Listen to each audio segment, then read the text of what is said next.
Arr. Hello. Yeah, I think everything's set. Good to go? Yeah, I think so. It looks like it anyway. Because I think I've got all the tabs open I need to. I've got the done my computer restart, so that's always good. Yeah. Thankfully, this thing might be like 10 years old at this point, but it still doesn't take very long to restart, so that's good.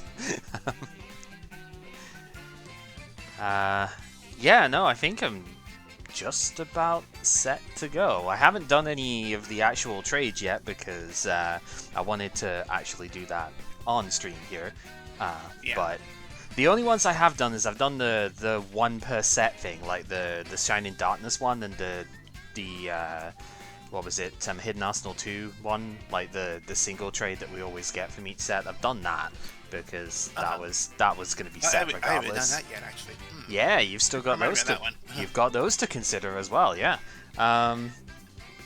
Yeah, I did those because that was straightforward. I mean, I already said I was going to get Miss Valley Apex Avian as the Hidden Arsenal 2 one, and I have my choice from Shining Darkness. Whether or not it's a good one, I don't know, but I have my choice. So we'll see how that ends up turning out. It probably won't even come up, but you never know. That's your story, and you're sticking to it. Yep. Yeah, so it's been a while, hasn't it? It's been a little while, yeah. And we have quite a few number of things to go over, I think. Yeah, I think we should probably go with that stuff first. So I did make a video on this for the YouTube side of things because I do keep a archive playlist of all of the stuff going here. And I've had a couple of dual videos up on there as well from the replays that we've had. But oh yeah. As you well know, there was one amazing one in there, which is probably not actually going to show up in the end. But as in, you know, we're probably not going to have that matchup. But that's fine. That's why we have the mid season stuff, if you will. But yeah, long story short, we finally got the thing in. As I've got the screen up for myself here, we finally got promos and starter structure deck cards into the pool for trading. There are still a few cards that we found that are not in this setup right now. Rip Gauze the Emissary of Darkness, that was the one that I wanted, but it's not available in the set that we have up at the moment. It's not a promo, it's in reprint sets, so rip. But we might be able to figure that out at some point later. But more or less, all of these wildcard promo or wildcard structure deck stuff that we've had for quite a while now are in the pool for trading, and that opens up a lot of things. There was no less than about 60-70 cards that we couldn't have access to before that were actually worth considering, from, you know, decent archetype stuff like the Infinity things to borderline busted stuff depending on how well we can abuse them. Last will. Yeah, sorry, I don't know what's in my throat there, but you know. Yeah, so there's some extremely powerful cards that we have potentially available that were metagame relevant at the time or banned at this point, depends how you want to see it.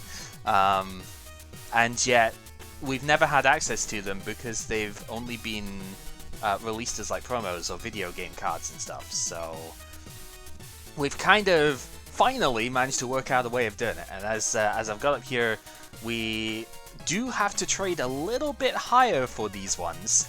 They are a little bit more expensive to get, but the key thing is we do not have to trade surplus cards for them. So if it's like an ultra rare promo, we can trade pretty much any ultra rare that we have plus 2 rare cards. They do not have to be surpluses. Of course, you can still trade higher rarity as well. If you wanted to trade a Hidden Arsenal Secret for one, say, that's still fine, right? It doesn't have to be a surplus at this point. So we have a bit of a pricing structure for it. They are more expensive than your standard cards of their rarities because a lot of them are reprints as well. If you look at structure decks, stuff like say Snatch Steal is reprinted as a common and whatnot. Yeah, that's a little bit silly to just like trade a common, like, you know, 1 or 2 commons for. So we have a little bit of a higher price tag for them. but I think actually the fact that you don't have to trade surpluses for them probably makes it like more usable at this point, you know? So that ought to be interesting. See how that ends up panning out. Yeah, so that's the main thing. We have access to a lot of fun stuff now. We're probably going to see at least a couple of those today. We've also had... We're not sure yet. We're still debating on what cards we want to take in the first place. Yeah, because we've only just included this, we are allowing an extra couple of sets worth of trades specifically from the decks and the promos and whatnot, but we haven't entirely decided all of what we want on those yet, so to save, you know, the show must go on, etc., we kind of want to just get moving a little bit here, and then we'll decide a bit further in as we go. I think this is going to end up meaning we might have access to a few more of these cards as we go, if we wait too long, so we might have to cap it at end of year, which is like 3 sets time, but yeah, like if we haven't decided by then, we may have to just like say, yeah, we've got to do it. I think at the least we need to set our trigger, like the trigger to pull the trigger before the end of 5Ds. Yes, which is actually in 2011, so it's in the middle of it, I think. But yeah, I think at the absolute latest it would be that. Yeah, you're right. So yeah, that seems pretty fair. But yeah, we might end up having access to next year's stuff if we do delay it a little bit as well. I'm probably going to use maybe 1 or 2 of them today, but there's still plenty of trades available for stuff that I have not quite decided on yet. I think it really depends on how the pulls of the next couple of sets go for 1 or 2 of the things here. Because, yeah, there's a couple of decks I really want to build, but it relies on drawing, like, a rare out of the next set or something that, you know. So, God knows that's not going to happen, but hey. Yeah. And anyway, the other thing that I wanted to note here is the revamp on the wheel. Once again, we're making this wheel stronger to try and dissuade the trade and stuff. It's probably not going to work because, let's face it, I think both of us have basically done the trade-in almost every available opportunity that we've had so far. But, you know, it's not... I mean, I know one pack that I was like, oh, I want this card so much, I'm going to take a risk on the wheel. Yeah. You know, it worked out pretty well in some degree. Yeah, but I think, especially in 5Ds, I think we've basically traded just about every other set here, so I don't know how well this is actually working out in the end, but hey, it's fine. But now, instead of promo and structure deck being separate slots, because we're allowing trades for them, we're combining them into one slot, which is, as we're currently, as I've called it, is Beyond the Packs, but that's a dumb name for dumb people, so Kib's got to think of something better by the end of this. Spoilers. I'll think of something. But yeah, so far that's what we've got it. So this slot basically merges the idea of the promo and the structure deck wildcards into one slot, so we'll be able to do basically what we're trading for at the moment, like trading for any previous deck card from starter or structure decks, and promos. You get 1 card from any of them that we've had so far.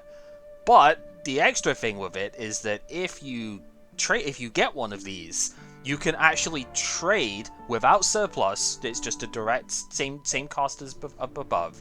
You can trade for extra copies of that card. The logic is that if you were buying, say, a structure deck in real life here, normally you would be getting free copies of the deck, so you would have a playset of the signature cards and stuff in the sets, in the deck, so that you could, you know, run with it, right?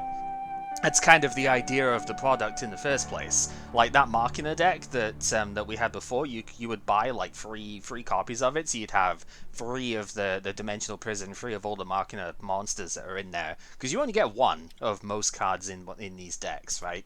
So we wanted to kind of emulate that a little bit. So yeah, this kind of combines the trade slot as well as the you know, the regular part of it. So if you pick up, I'm trying to think of a good example of one. Dimensional Prison's probably a good example, actually, because that was a really well-played card at this point in time. If you were to roll this combined slot and you pick up Dimensional Prison, you would be able to trade for 2 extra copies of that card. So you'd actually be able to get a something playset. more like Wabaku might be a good example. Wabaku would be a really good example from the old stuff, yeah. If we rolled this as like in the very first very first wheel that we ever spun, and we got Wabaku, it's like, yeah, we could trade for extra copies of it. That would be a good example, yeah. It's almost as if you want me to take that for Glad Beasts, but, you know. No, anyway, I'm obviously... Getting ideas. Yeah, so that's pretty much it for the new stuff. Should be good, though. We do have access to some definitely relevant cards for the time period, and I think it's going to be a lot of fun. I've been looking at a few, we've been testing a few things out here. I think we both enjoyed the dragon stuff quite a bit, but it's very expensive to trade for, so I don't know if we're going to go with that. The Flame Veil stuff was neat. I think that's one that could be fun to look at. Yeah, there's been a fair few things that we've gone through and have been like, yeah, this is neat. So we're excited for this. I think it's going to be good.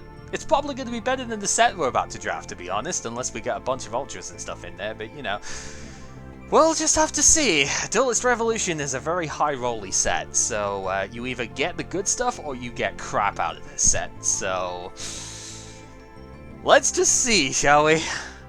Yeah, this is gonna be a pack that's gonna make or break a bunch of decks, possibly. I think it could as well. So we'll see what happens. All right. With that said, then let's get to drafting. I don't know if you've actually physically done your trades yet, but I think we'll probably do that after opening the pack then, and we'll sort all of that out before we start the game then, because I'm sure we've got plenty of decks already built up that we could use. It's just a case of, okay, which cards did we get to use it with, huh? Fair enough, yeah. So, yeah, let's just open this up and see what we can do, eh? Alright. Alright, I will mute up in here, and I will see you in a bit, buddy. See you in a bit, then. Alright, and that is down to just us again. So yeah, as I was saying, we are opening the Duelist Revolution, and oh man, this set has got some busted cards in it, but you've got to high roll this one if you want to actually do well with it. So let's just start with the big guns. Scrap Archfiend is not a big gun, but it is a relatively accessible card. It's a level 7. It's not got an effect, but it's a level 7 Synchro at 2700 attack. That's more than like any of the other level 7s that we've got in the moment. So, and it's generic, so this actually just fits in. There have been plenty of games where I have been like, I have 7 on board and I don't have a good target for it. I've got like Psychic Life Transfer or some shit. Black Rose Dragon doesn't work on this board, and then I've got Ancient Fairy Dragon, I suppose, that's at 2100. Like, this is just a generically okay card to go into, so I wouldn't mind getting that. Big gun number 1, however, is Effect Veiler. This card still sees play even now. It's that good. Like, it has been power crept a little bit in the modern game, but this card is like, it's so good it still sees play even today. If it's the first, I think it's the first like genuine hand trap that we've got outside of DD Crow. Like, Crow is good in particular against particular decks, right? Like the Fog deck. Or potentially Light Swan, I suppose, if you target against Lumina or something. But Effect Veiler is just generally good against almost every deck. During your opponent's main phase, send this from hand to graveyard, target one effect monster the opponent controls, negate that monster's effects for the turn. It's kind of like Fiendish Chain, but it is not really reactable, because the opponent doesn't know that you've got this in hand. It's not like you've set a trap card on the field. That's the whole thing with hand traps, is they're unreactable, really. So, yeah, this card is gross as hell, and we might want to try and trade for that afterwards. I do still have spare ultras and stuff. Big gun number 2, where is it? I think it's just a trap card is the next big gun. There's a couple of other neat ones in here as well. There's the Synchro stuff we'll go into. Scrap Dragon's kind of a good one.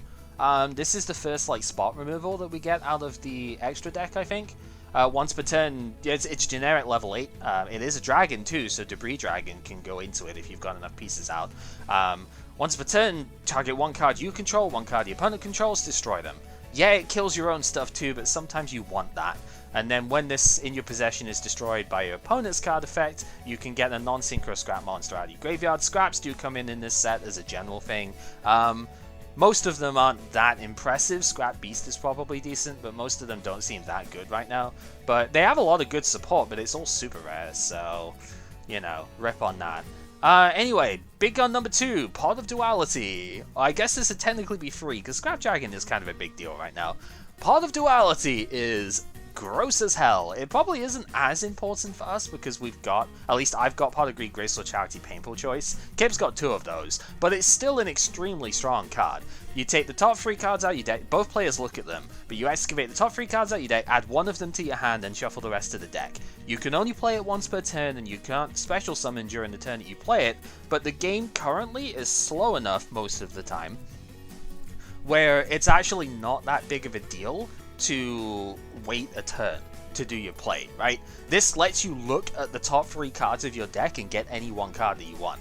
In Yugi Mans, that is disgusting as hell. So yeah, it's a secret rare, so good luck pulling it, but very, very strong card. Big gun number 4, Horn of the Phantom Beast actually, is kind of worth it to say, but that's not the one we're looking at. Big gun number 4, Solemn Warning. Oh, I did say all of the cards in this set that are good are high rarity, but yeah, Solemn Warning is absolutely disgusting. This is what Black Horn of Heaven wishes it could be. It has a 2000 life point cost, so it is a bit rougher to play, but if any monster or effect would summon a monster, you can pay 2k and negate that summon or the activation of the card that would special summon and blow it up. This blocks a normal summon, so it can be used as a trap hole against any monster, but it also blocks out Monster Reborn, it blocks out Synchro summoning, it blocks out anything that involves summoning a monster.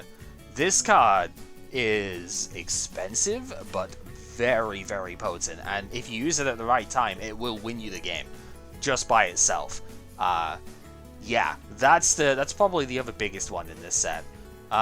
Chivalry was actually used at the time as well, but this is getting into much weaker stuff at this point.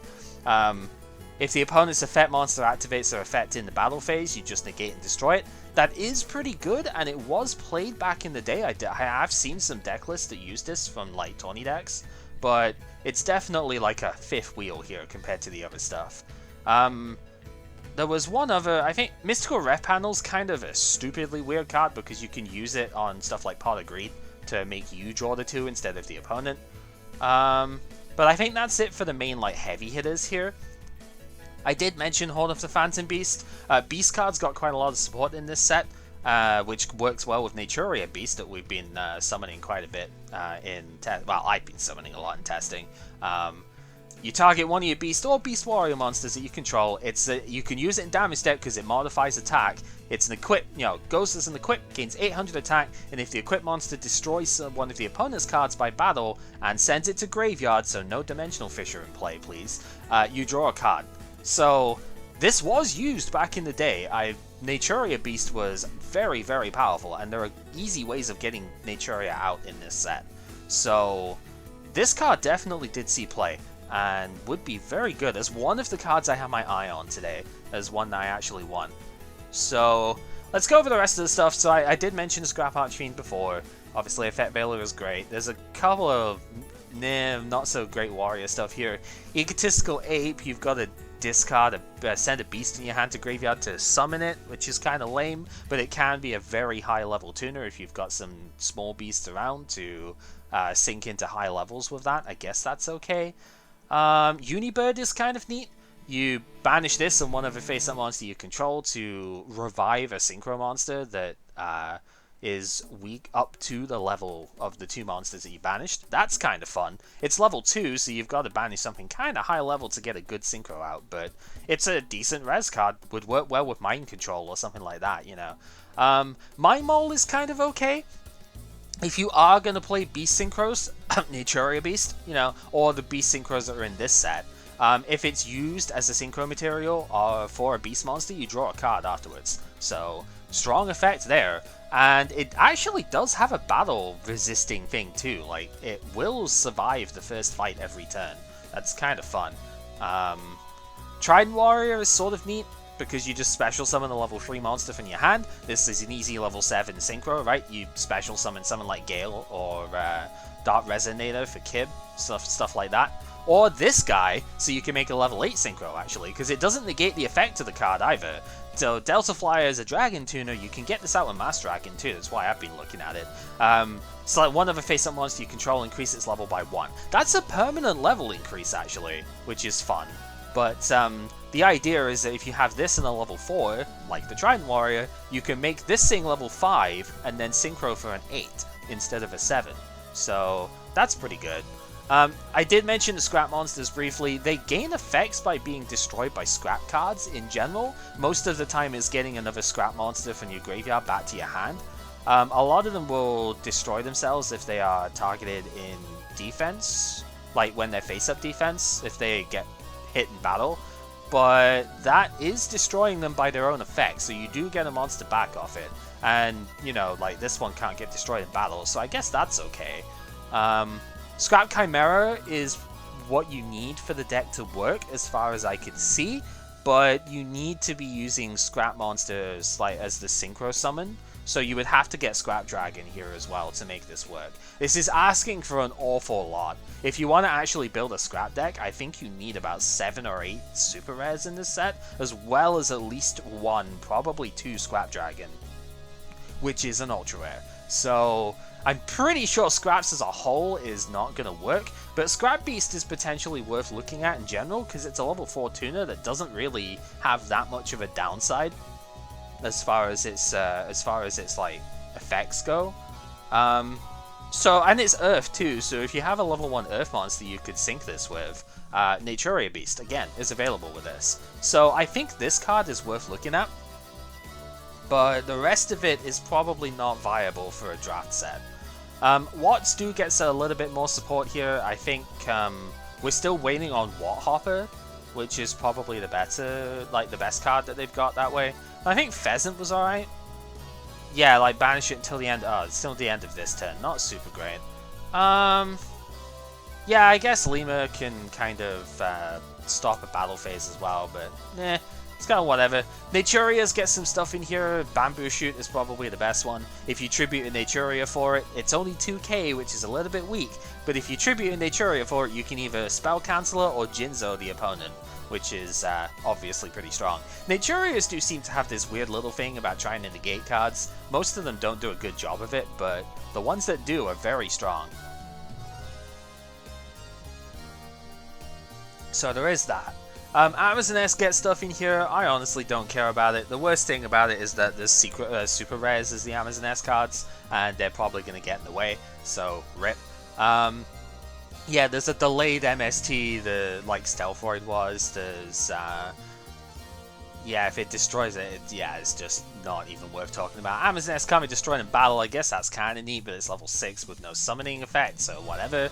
Lockcat comes in here to go with the Key Mouse from before. I think Chain Dog is in the next set, so that's the lock key chain thing going on.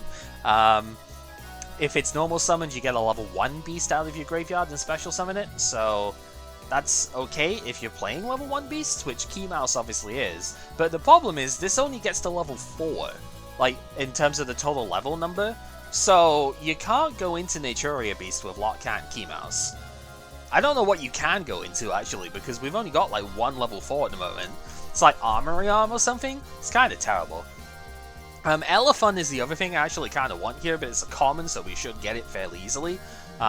It's not actually for the effect, it's just because it's an Earth level 2 Beast Tuner. You can Rescue Cat this thing, and it's an easy way of getting Naturia Beast out. Naturia Beast is proven to be an absolutely ridiculous card when we've been testing stuff here, so yeah, any way of getting Rescue Cat out and to get Elephant in play, or any way of getting Naturia Beast faster is going to be strong. There are some Synchro monsters, fusion monsters that need Synchros even in this set, so they've got their own fusion spell in this set.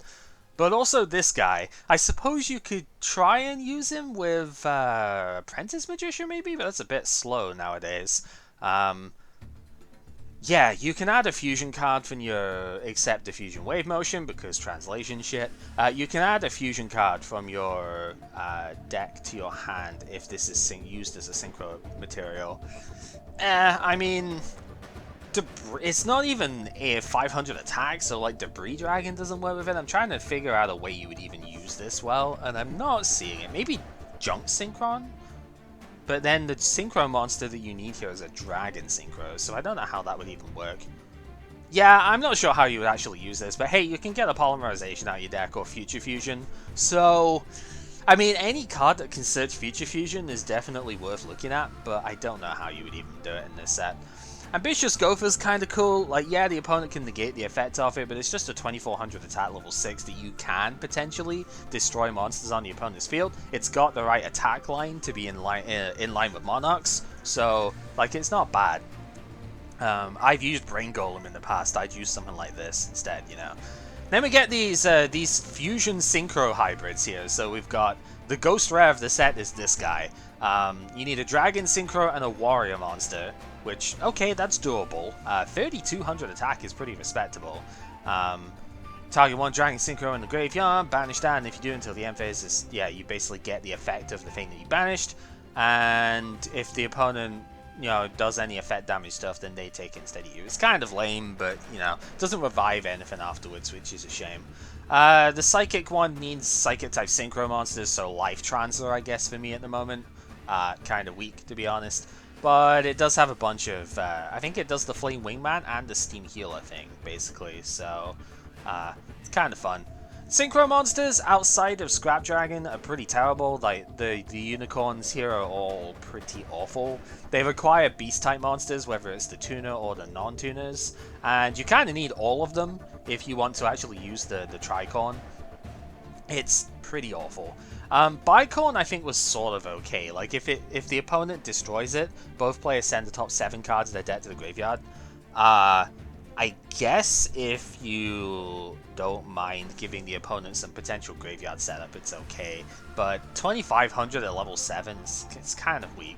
And then the Unicorn is just, like, it's not even as good as Magical Android, so, like, yeah, I don't know. It's pretty awful. Watts do get a Synchro in here as well. It does need their own specific tuners.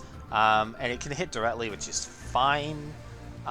It spins a card from the opponent's hand to the top of the deck, so it's actually quite good. But it requires you to landlock yourself into Watts, basically. Because, you know, Watt Tuner and Thunder monsters for the non-tuner, like, how are you going to do that outside of playing more Watts? Like, Battery Men or something?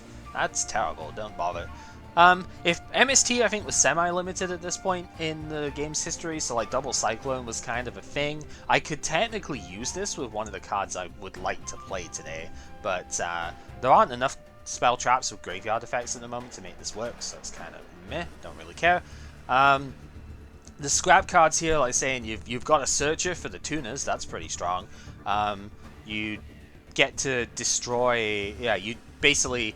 You send one scrap from your deck to graveyard, draw one card, then destroy the monster that you're thinking that. The scrap monsters gain, you know, like get cards back to your hand, basically, monsters back to your hand when they get destroyed by scrap cards. This will include things like Scrap Storm and well, it won't include Scrap Sheen because this is, I don't think it does anyway, because I think, unless they don't miss timing, I didn't actually look and see. Have they got an if or a when on this effect? Where is it? Where is it? Scrap Golem. If this card is destroyed. Yeah, okay, so they don't miss timing. Alright, so it would work with Scrap Sheen as well then. Okay. That's the main thing, is like, is it an if or a when? It's an if, so they, you know, you would actually get benefit from that too. Naturia stuff in here extends to the spells as well. Like, this is kind of neat. The opponent's effect monsters can't activate their effects this turn if you have a Naturia in play. So, like, Naturia Beast just gets better, I suppose. If you've got a lot of negate cards, then Forest is quite good for searching out some stuff. Amazoness, again, don't really care. This is the Synchro Fusion thing that was mentioned before. It's actually got an effect if it gets destroyed by the opponent and sent to the graveyard, you just draw a card. So it's actually kind of neat as like a bait card here as well. I wouldn't play it just for that, but if you do happen to get the Synchro, the fusion that goes with it, you know, it's kind of fun. Wiseman's Chalice could be good later on. It revives one of the opponent's monsters to your field, but you can't use it as a tribute or a synchro. You will be able to use it as an exceed material, so later on in the game, this ending effect doesn't really matter. But for just now, it's kind of bad. And then are there any good trap cards in here? I don't remember seeing too many. Paradox Fusion is kind of lame, because it takes 2 turns to get your thing back. Light of Destruction is kind of funny against Light Sworn, I suppose, but just makes them mill faster. Don't know if that's actually good or not, though. Let's be real. DD Destroyer is kind of interesting because it doesn't specify removed from the field. Oh, it does say removed from the field, right? So it's kind of interesting if you're playing a macro deck, because it's like, yeah, do what you want with it. Destroy it, see what happens, right? But it misses timing, as so many cards in this era do. So, meh, not really too interested in it, to be honest. There's some fabled, like 1 or 2 fabled cards in here as well. Yeah, not a very good one, but it is a light level 2 tuner, I suppose. It's kind of fine. Flameveil Archer gives you a level 3 option, as well as the Magician level 4 for tuner monsters. So that's kind of good, because Fire Dog can search this, and then you get a level 7. And then I've heard that Stygian Street Patrol actually saw play at the time. This card destroys a monster by battle, sends it to graveyard for damage equal to the level times 100, whatever. Banish this card from your graveyard, special summon a fiend with 2000 or less attack from your hand. That's actually kind of good. Yeah, so you get this in the graveyard, you can then banish it and special summon a decent fiend monster. So, yeah, okay. I can understand why that would have seen play at the time. So, with that all said, let us go with our 24-pack Sealed Draft Mode Duelist Revolution. We've got to pull high if we want to get good cards out of here, but if I get at least 1 Horn of the Phantom Beast, I should probably be fine with this opening. So let's see what we can do. We're going on to the full screen. Hey Raz, how's it going? Opening the packs, boom. Okay, nothing too special to start off with here. Miracle Synchro Fusion, I guess if we do get the card, is kind of neat, but otherwise, meh. Pack number 2. Amazon S stuff still. Did get the Mind Mole, so I guess we can kind of go with that. More like second deck, I know, right? Not quite in the moment, though. Second deck is not the status that we have yet, but we'll get there. Alright, numero trio. Hey, we got the Bamboo Shoot. Okay, I actually haven't opened this card yet in any of my things of this. I've been opening these for a while, seeing how like viable stuff might be here. Okay. So we got the Elephant, that's good. I do need this for the deck I'm probably going to play today. Naturia Bamboo Shoot is a super interesting one, because I've wanted to play Naturia for a decent bit here. Like, I've been trying it out with the plant-based stuff, and it just didn't quite work out. But this card might actually make me do it at some point. Keep an eye on this one. I may try and build a Naturia deck after Hidden Arsenal 3. Or 4. I'm thinking 4. 4 might be the one that's got Mantis. That might be where I need to go with it. Anyway. Oh, I actually did get the Synchro Fusion too. Oh, God. I was not prepared for this. Okay, so if I wanted to try and play that card, I need to play Dragon Synchro plus Warrior. I don't think that's going to happen here, but that is one hell of a cool card. I have not been building anything with this in mind because it's like, it's an ultra rare, you don't expect to get it, right? But, okay, so we got 2 ultra rares in 4 packs so far, but neither of them have been the 2 that we're looking for here. Yeah, there's a lot of text on that card. Basically, it takes a Dragon Synchro plus a Warrior monster to fuse for it. 3200 attack. If you can banish a Dragon Synchro from your graveyard, and it copies the effect and name of that card for the turn. And then any effect damage the opponent does whilst it's face up on the field goes to them instead of you. So, really good against Ring of Destruction, I suppose. Alright, Scrap Beast, that's actually not bad. I did want one of these. So, that's kind of neat. Scrap Beast is a level 4 tuner. That's basic, and it's a beast which synergizes with the other stuff I want out of this set. So, that should be okay. Guts of Steel. I think this lets you take like 3 different scraps from your graveyard The opponent chooses one to go to hand, and then the others get banished or something, I think. Something along those lines. It's kind of whatever. Next. Nothing too fancy in here. Pestilence is interesting because Japan have actually banned this card at the moment, or they had banned it because of the corona. Basically, it was a good luck thing for the time. Alright. Delta Flyer. Okay, so if I wanted to play the dragon stuff, I did want one of these, because that does let me, with Mass Dragon, I can get that out and probably go into Stardust with that. So that's kind of fun. Next up, another, it's a super rare, but it's a Scrapyard. Woo, add a Scrap Tuner from your deck to your hand was the one that was. That's actually okay. Scrap Beast is a tuner, so I guess that would be a way of, like, searching for it. Could be worse. What else we got? There's the card I wanted. Horn of the Phantom Beast. Yeah, I think I know what I'm playing today. So Horn of the Phantom Beast is a fantastic card for this time, if you're playing Beast or Beast Warrior monsters, which I do intend to do. This actually would be a pretty good card for Glad Beasts, but I don't want to play that deck at the moment, because goddamn, that deck is too strong right now. So, but I am going to use it for something else, so that's fine. This Dark Desert Taper, I don't think does a lot. It was a level 2 non-tuner beast, and it is Earth, so Naturia with Rescue Cat could probably get that out, but we're not really too worried about it. Alright, what else we got? Nothing too amazing. That's fine. Scrap Golem, if you are going to play Scraps, I think you do need a fair few of these. I forget what it does, though. Let's have a look. Once per turn, you can target one level 4 or lower Scrap monster in your graveyard, special it to either player's field. Okay. Scrap monsters gain effects for when they get destroyed by other scrap cards. So summoning it to the opponent's field might sound dumb, but the idea is you summon it to the opponent's field and then destroy it with this thing, like kill it, and then you'll get the effect of the scrap card.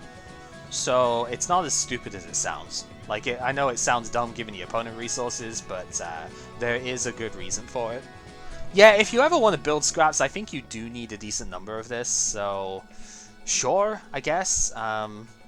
Again, I don't think that deck is too viable without the dragon. We do get the Archfiend, though, and a second copy of Horn of the Phantom Beast. Hello.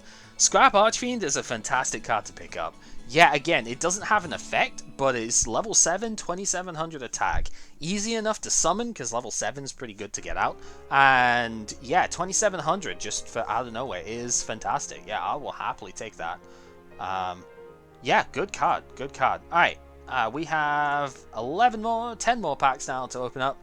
Nothing too amazing in here. The Miracle Synchro Fusion is fine. Beast Rising, I think, was like you take the attack of one of your beasts and add it to another one or something for the turn. It's like, meh, who cares? Reanimation Wave like revives a Synchro monster, I think. It's not better than Call of the Haunted, so I think it's like if the opponent does a direct attack, you take half of the damage from that attack, but then you revive a Synchro monster from your graveyard after the attack happens. It's kind of whatever, you know. Hypnocorn doesn't really do anything too great. I don't think I've seen Flameveil Archer yet, which is a bit concerning. There's a Scrap Hunter, what does this one do again? So this is level 3. Once per turn, select one face of Scrap you control except this one. Destroy it and send one tuner from your deck to the graveyard. Again, the Scrap monsters gain effects when they get destroyed by Scrap cards. So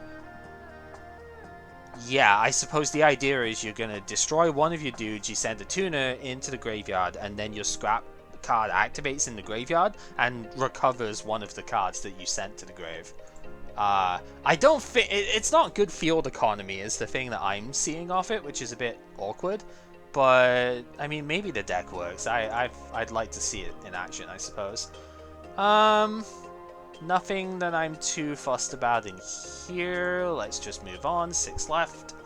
Unibird. Okay, that's fun. So once again, this one lets you banish itself and one other monster that you control to revive a Synchro monster whose level is less than or equal to the combined total of the monsters that you removed. So if I remove that plus a Cyber Dragon, I could special summon a level 7 Synchro from my graveyard, which is fun. Again, could be a lot worse. None of the power cards here at the moment, there's the Flamefell Archer. None of the power cards, we've not seen Pot of Duality, we've not seen Solemn Warning, or Solemn Strike is in this one. We've not seen Effect Veiler, that would be the big one to see. Did get a ghost rare of this Dragon Duder though, so that's like 3 ultra rares and none of them have been the one that we actually won. That's a rip. Delta Flyer is good though. 3 packs left to go. Maybe I can still get it? No, I mean... Bidoof Photography is going fine. I actually haven't seen Bidoof in a while, because he's only in the one area. Okay, Ambitious Gopher is fine enough, I suppose. Yes! It's an ultimate rare as well, but that doesn't matter. Scrap Dragon, hello! I needed another level 8, and this is where we go with it. This card is neat. Okay. Yeah, so this is probably the first, like, again, the first spot removal that we actually have in the extra deck. So once per turn, target 1 card you control, 1 card the opponent controls, and destroy them. And yeah, you get a non-synchro scrap from your graveyard to special summon if this gets destroyed by the opponent. But that's probably not going to happen very often, let's be real. But it's 2800, it's a level 8 generic synchro, and you can pop a card on the field with it. It's a problem solver. Yeah, you've got to destroy one of your own cards as well, but that is a fantastic pull. Okay, last pack here, what can we get? It's nothing too special, that's fine. I think we got a pretty decent thing here. Scrap doesn't have to be in the name for Dragon to work, but yeah, to special summon, to get a monster from your graveyard with its effect, yeah, Scrap needs to be in the name. So like Scrap Beast that I picked up earlier, which, where is he? This one. I could actually pick this back up. Yeah, any monster that has Scrap in its name would be able to get picked up with that. Okay, add draft to collection. I'm not going to forget to do that this time. This was actually a really good opening. Cannot really complain too much about this. I didn't get Effect Veiler and I didn't get Solemn Strike, but I can trade for Veiler afterwards. I think that's fine. So let's filter through these real quick. I do need to do the trades as well, but I'm going to show you what I'm playing today because I need to actually execute the trades for it in a sec. But I don't know how many of these monsters are actually going to be coming into the deck, mind you. But I do know that I need to fit the synchros into the deck now. Getting both scrap synchros actually is really good. Like, yeah, I managed to avoid the beast ones, which, you know, they're all ultra rares, they're all stupid. Managed to get the good synchros off of this, which is pretty great. And hey, that Scrap Dragon, if I got it in the graveyard, used it for the Draco Duder, I could probably copy its effect and like destroy a card with that. That's cool. Like this guy, right? I could probably use it that way around. That'd be fun. Yeah, Egotistical 8, we don't care. Elephant, I at least picked up what I wanted off of that. I think I only really need 1 of it, so it's a common I kind of expected. Only picked up 1 copy of the Flamevell Archer. I'm really bad at getting Flamevell cards, it seems. That's kind of annoying because I would have liked to have played Flamevell today, and I think I needed 2 of these to actually run that. So it's a little bit of a shame, but I don't really care that much. Horn of the Phantom Beast, picking up 2 copies of this is really good, actually. I was only hoping to get 1, but actually picking up 2 of them, I've got to try and work that into the deck now. This is easily the best opening that I've had in a while. I've been getting kind of shat on by the rarity pools recently, but this actually worked out pretty well. It's just a shame in the way that, like, the ultras were not quite the ones that I would want.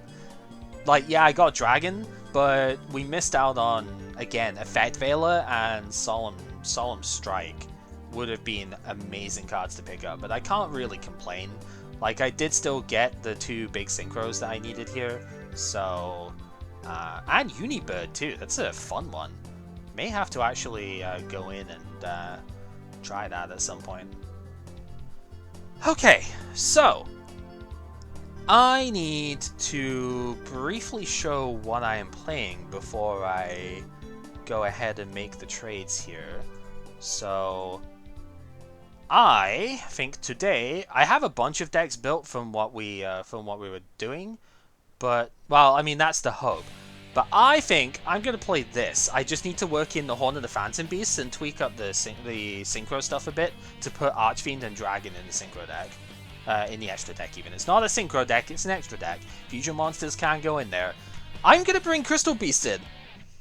Because I think this will actually be okay. So I think what I need to do is, I think I need to, since I got 2 Horn of the Phantom Beast, I think I'm actually going to sub out one of these. And I'm probably going to put just Tornado in the side deck here. Just instead of what?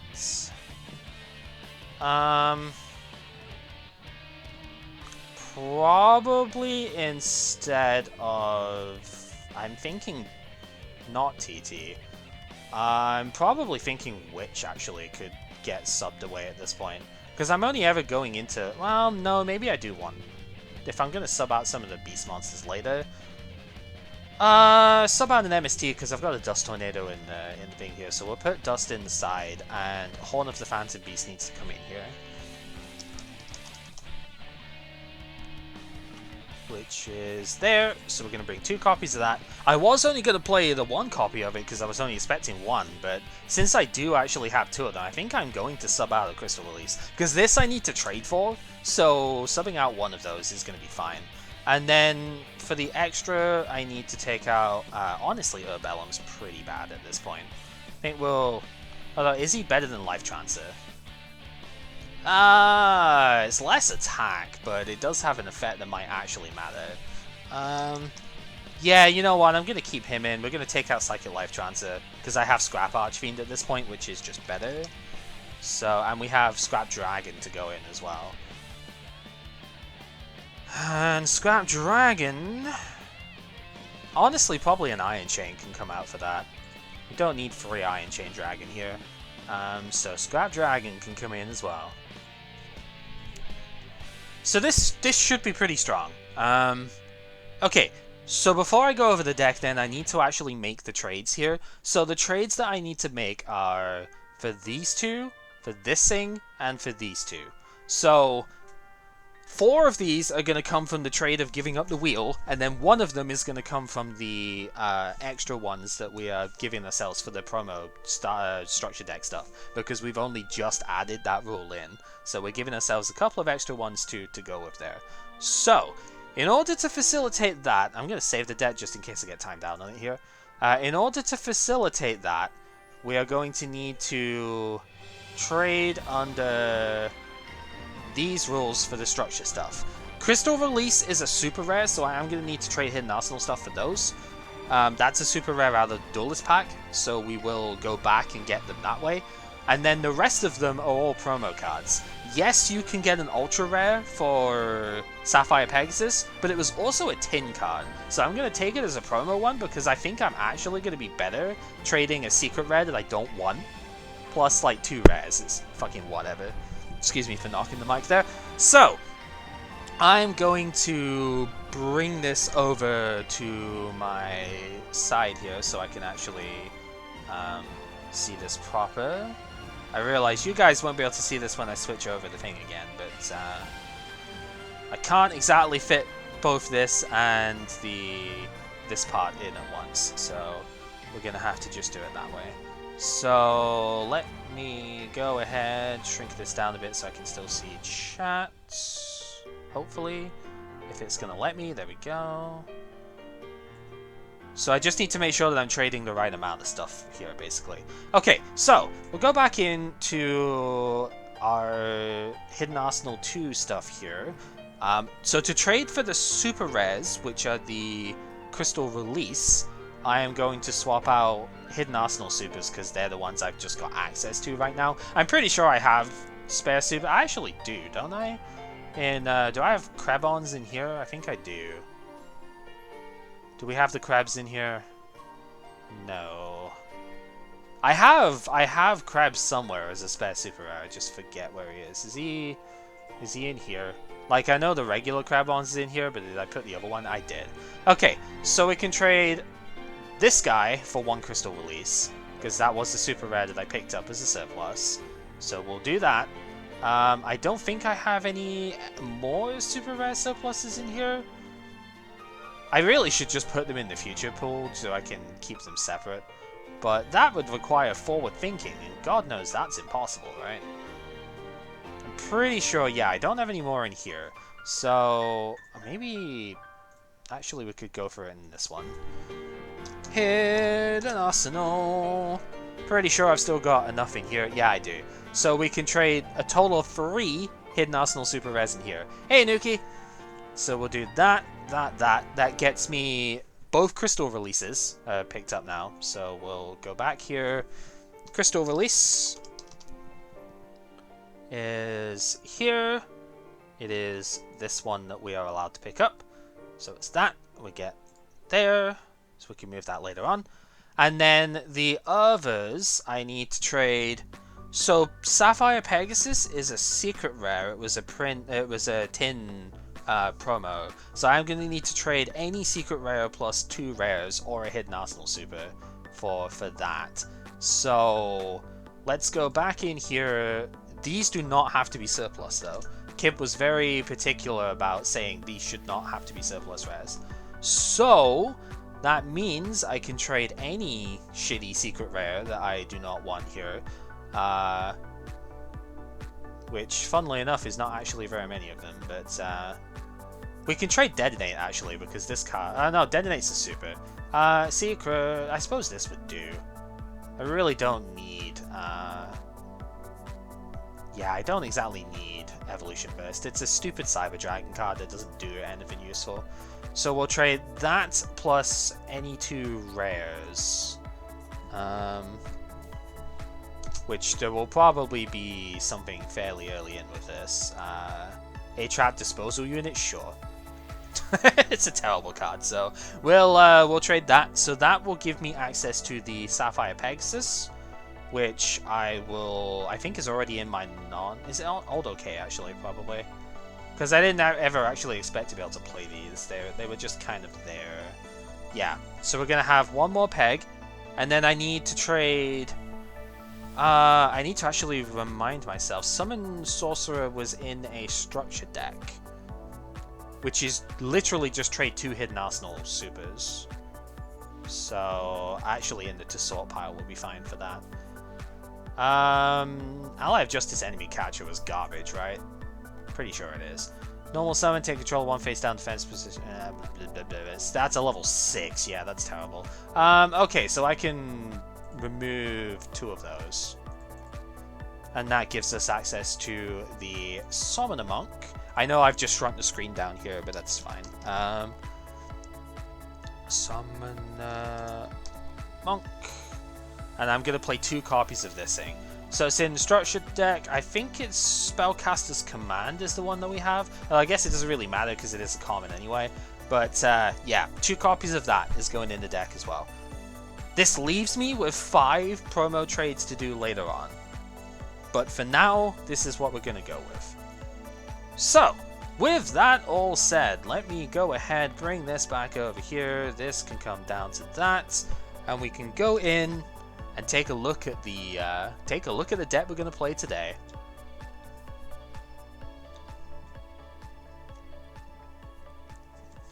So I think this is just about set as much as I would want.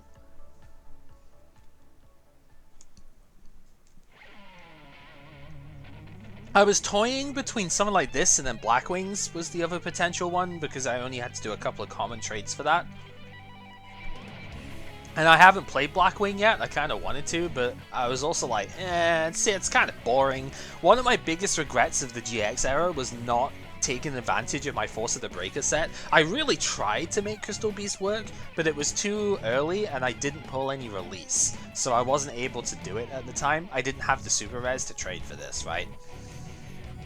Before we opened Hidden Arsenal, it was actually kind of difficult to trade for a super rare card.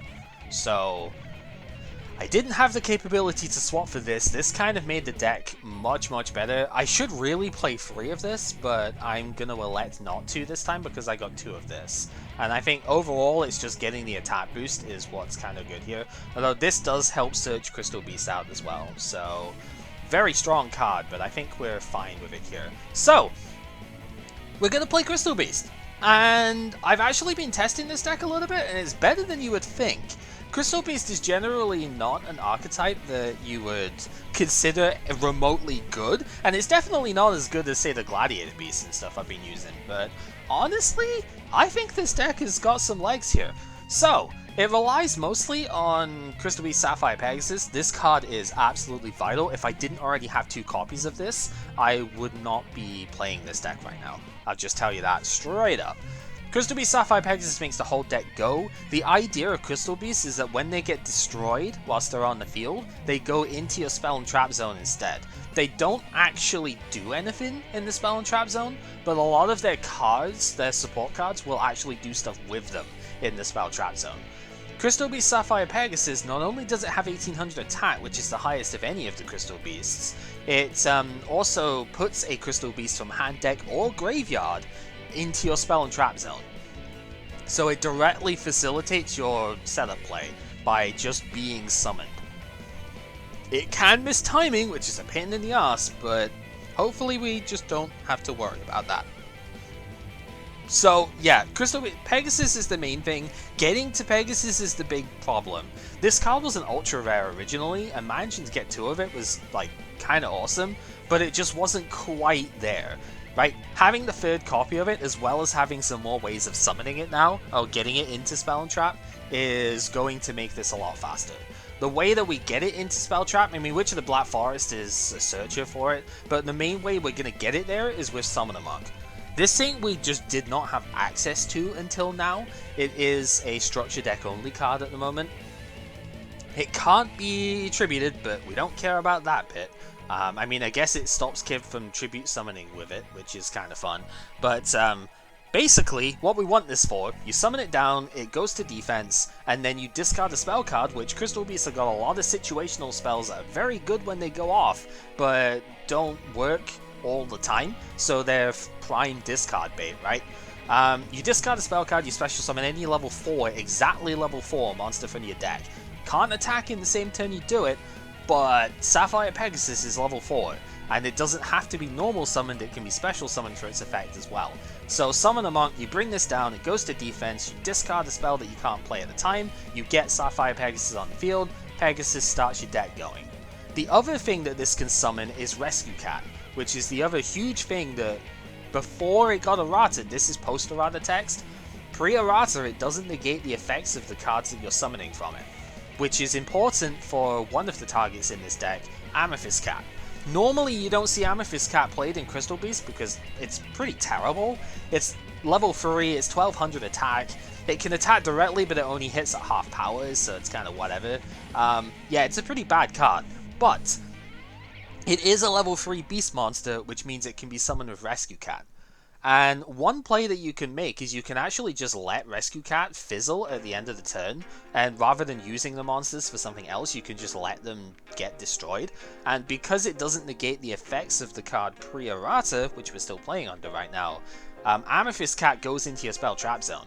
So this actually helped to set the deck up. The biggest challenge with this deck originally was getting 2 Crystal Beasts in the spell trap zone, because you need 2 to get Crystal Beacon going, you need 2 to really start getting Rainbow Ruins to do some stuff, you need 2 for Rare Value to do anything, which is a draw card, so you know, kinda need that to do stuff, right? And so, yeah, Amethyst Cat is the only one that you can summon off of Rescue Cat. So that was the initial play of the deck, but Rescue Cat can do so much more than this now.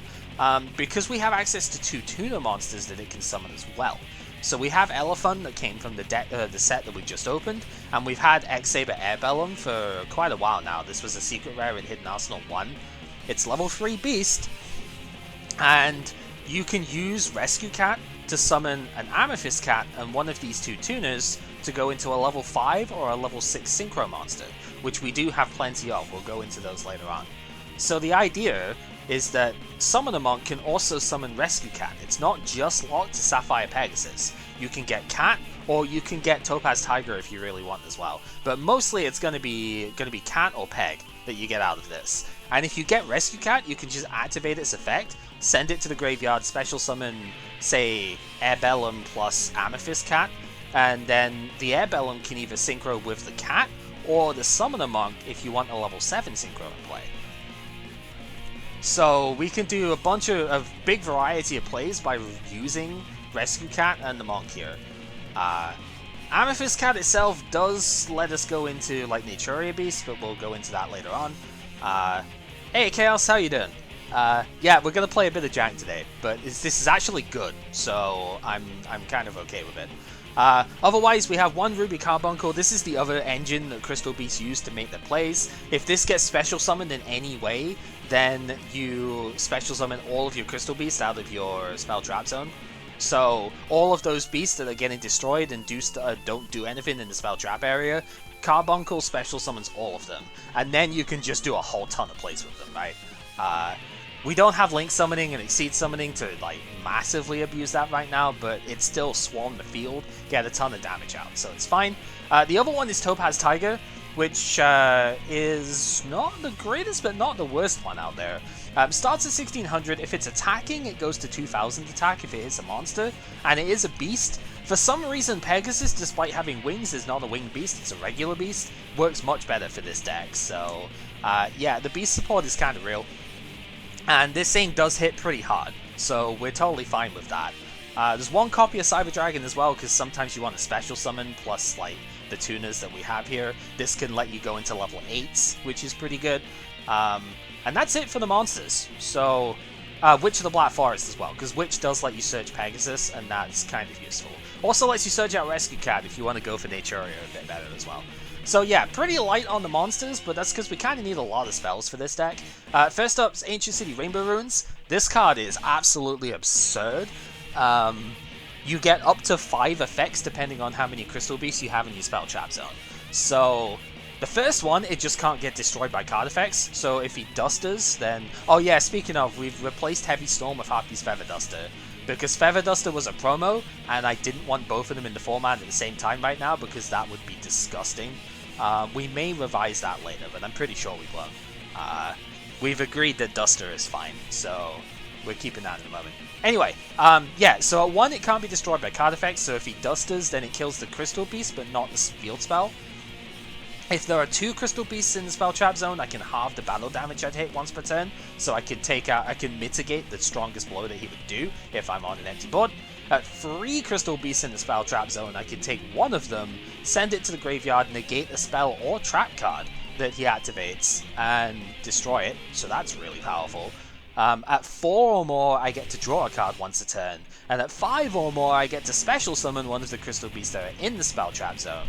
Spoilers, Ruby is going to be in the spell trap zone most of the time, so this basically reads flood your field with as many Crystal Beasts as you can.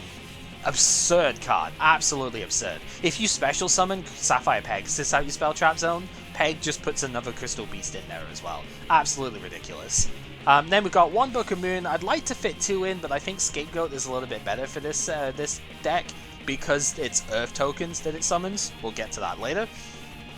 1 Crystal Abundance. This used to be a 2 of in the deck before I had less focus on the Crystal Beast cards. This is still a blowout card, but we really don't need it in every game now because I can actually contest the board with this deck.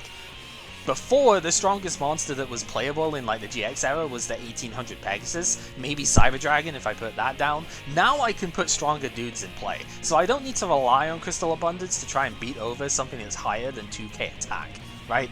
So it's a blowout card, but I don't necessarily need more than 1 of it here. It will just nuke the board without destroying it. Nuke the board and give you a bunch of Crystal Beasts back into your spell, into your monster zone to just keep destroying phase, right? But yeah, we don't need more than 1 at this point. 1 Crystal Beacon, if you've got 2 or more Crystal Beasts in your spell trap zone, you can special 1 from the deck. This was the way that Pegasus would get summoned most of the time, but now that we've got Summoner Monk, we don't really need this quite as much, but it is a good target to like discard off it if it's not live at the time. Crystal Blessing, I think, is a little bit better here than Beacon, because you can take Crystal Beasts from your graveyard, put them in the spell trap zone. Also a good target for Summoner Monk, obviously, but this lets you power up Rainbow Ruins a lot faster than like Beacon could.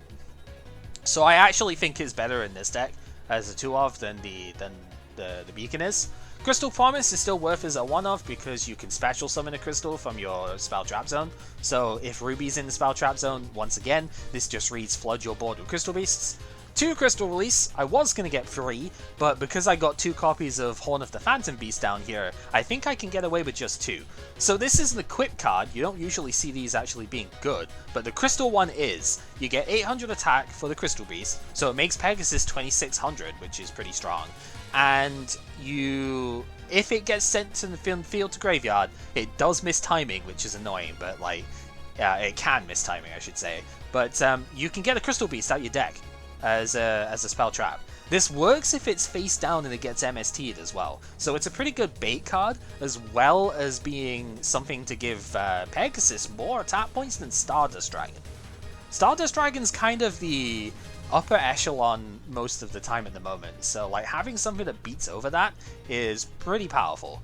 Otherwise, the standard power spells that we got here, Dark Hole, Graceful Charity, Feather Duster instead of Heavy Storm, Monster Reborn, Pot of Greed, Regeki, these are the standard stuff here. 1 copy of Rare Value. If you have 2 or more Crystal Beasts in your spell trap zone, you get to have your opponent send 1 of them to the graveyard and then you draw 2 cards. So you're getting rid of your virtual advantage, I suppose. Technically it is a card advantage on board, but it's like you're getting rid of one of your cards that doesn't technically do anything to draw an extra 2. So even though it's strictly speaking a neutral advantaging, it's pretty much a +1. It's just an extra draw option that we have here, and it's probably a bit more usable for this deck in main than Painful Choice would be. And then the 1 Scapegoat. Again, most of this is because these monsters are Earth. If I play this in Kib's turn and some of these survive, I can use these tokens as Synchro material with Elephant or Airbellum, and we can go into Earth-centric monsters, which we have 1 of, so still pretty good. For the traps here, I'm not going to main Torrential Tribute, I don't think, because I kind of don't want to blow up everything that way. We do have 2 copies of Horn of the Phantom Beast. This card is also like Crystal Release. It gives 800 attack to functionally a Crystal Beast monster, but the key thing is this also works on Naturia Beast that we'll get to in the extra deck as well. And if this destroys something, you can use this in damage step to make sure it'll destroy whatever's attacking it. You draw a card, so very good there. And then Mirror Force is just it's just good. I initially was having like Beast Soul Swap as the sort of placeholder spell thing here, but because Pegasus can miss timing, you can't really rely on Soul Swap, I don't think. So yeah, we're just gonna go with this. For the side deck, there actually are quite a few cards that we can side out of this one. We can side out a lot of the crystal spell traps. We wouldn't side out Release, but like we can probably side out Beacon, Blessings, Rare Value, maybe 1 Rainbow Ruins if we don't focus as much on these. We can side out 2 of the Amethyst Cat quite easily if we bring in another level 3 beast, which we will do. So there's quite a bit that we can side out to if the crystal strategy isn't working that well, but we can still rely on having Pegasus, Tiger and whatnot here for good stuffs. So what can we side into? If he's playing DD Crow, we do kind of want a 2nd copy of Carbuncle, because yeah, if Ruby gets banished, this deck doesn't fall apart, but it suffers a lot, because you then lose your option of special summoning a bunch of monsters, right? So I only like playing 1 in the main deck because it kind of breaks a bit, but if I see DD Crow, then I'm going to need to put in the 2nd Carbuncle. So Ruby is going in the side as that. Breaker is just really good for spell trap stuff. This deck relies a lot on spell cards. Kib does have access to Imperial Order, so I do have to kind of keep that in mind. So Breaker can come in to try and shut down that. Mind Mole seems like a really weird card, but if I'm going to sub out the Amethyst Cats, this is a level 3 beast that I can use with Rescue Cat that also draws a card when I Synchro Naturia Beast. Also, it's got some battle protection, which is a bit better than I expected. But yeah, this card draws a card if I sync into Naturia, so it's kind of gross. We definitely want that inside. Scrap Beast, I did pull 1 of them. It's a level 4. It's got a reasonable enough attack stat as well, but it's level 4 tuner, a level 4 tuner monster. The key thing for this is I can play it with Summon a Monk. So, and it's a beast, but that's the thing I want it for here. It's a beast tuner rather than Rose being a warrior, because Horn of the Phantom Beast works with this, right? So I have some synergy with it there too. I don't have any other scrap cards like I'm playing here other than like Dragon and Archfiend, but like honestly, doesn't really matter. The point is that I can use this to get into Scrap Dragon with Summon a Monk, actually. So yeah, strong card. Otherwise, side deck we got the second copy of Book of Moon here, 2 copies of Leeching the Light. I don't really expect this is going to see play. This is specifically against Lightsworn. This and Chaos Trap Hole basically are... I only have 2 copies of Chaos Trap Hole, that's why there's only 2 here. This is specifically if he's still playing Lightsworn, because he has tested Lightsworn a little bit, and Lightsworn is probably a difficult matchup for this kind of deck to play. So if he's playing Lightsworn, I would want this card, because this basically honests his entire board. I take one of his light monsters, and all of my monsters gain attack equal to the attack of that light monster.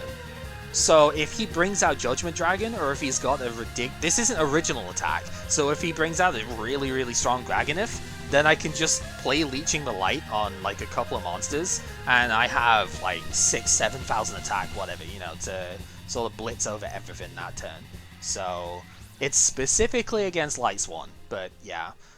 1 Mystical Space Typhoon and 1 Dust Tornado for the spell trap removal. I'm still going to play Dust Tornado because Imperial Order is a thing, and yeah, I would play 2 MST, but then I die to Imperial, so kind of whatever.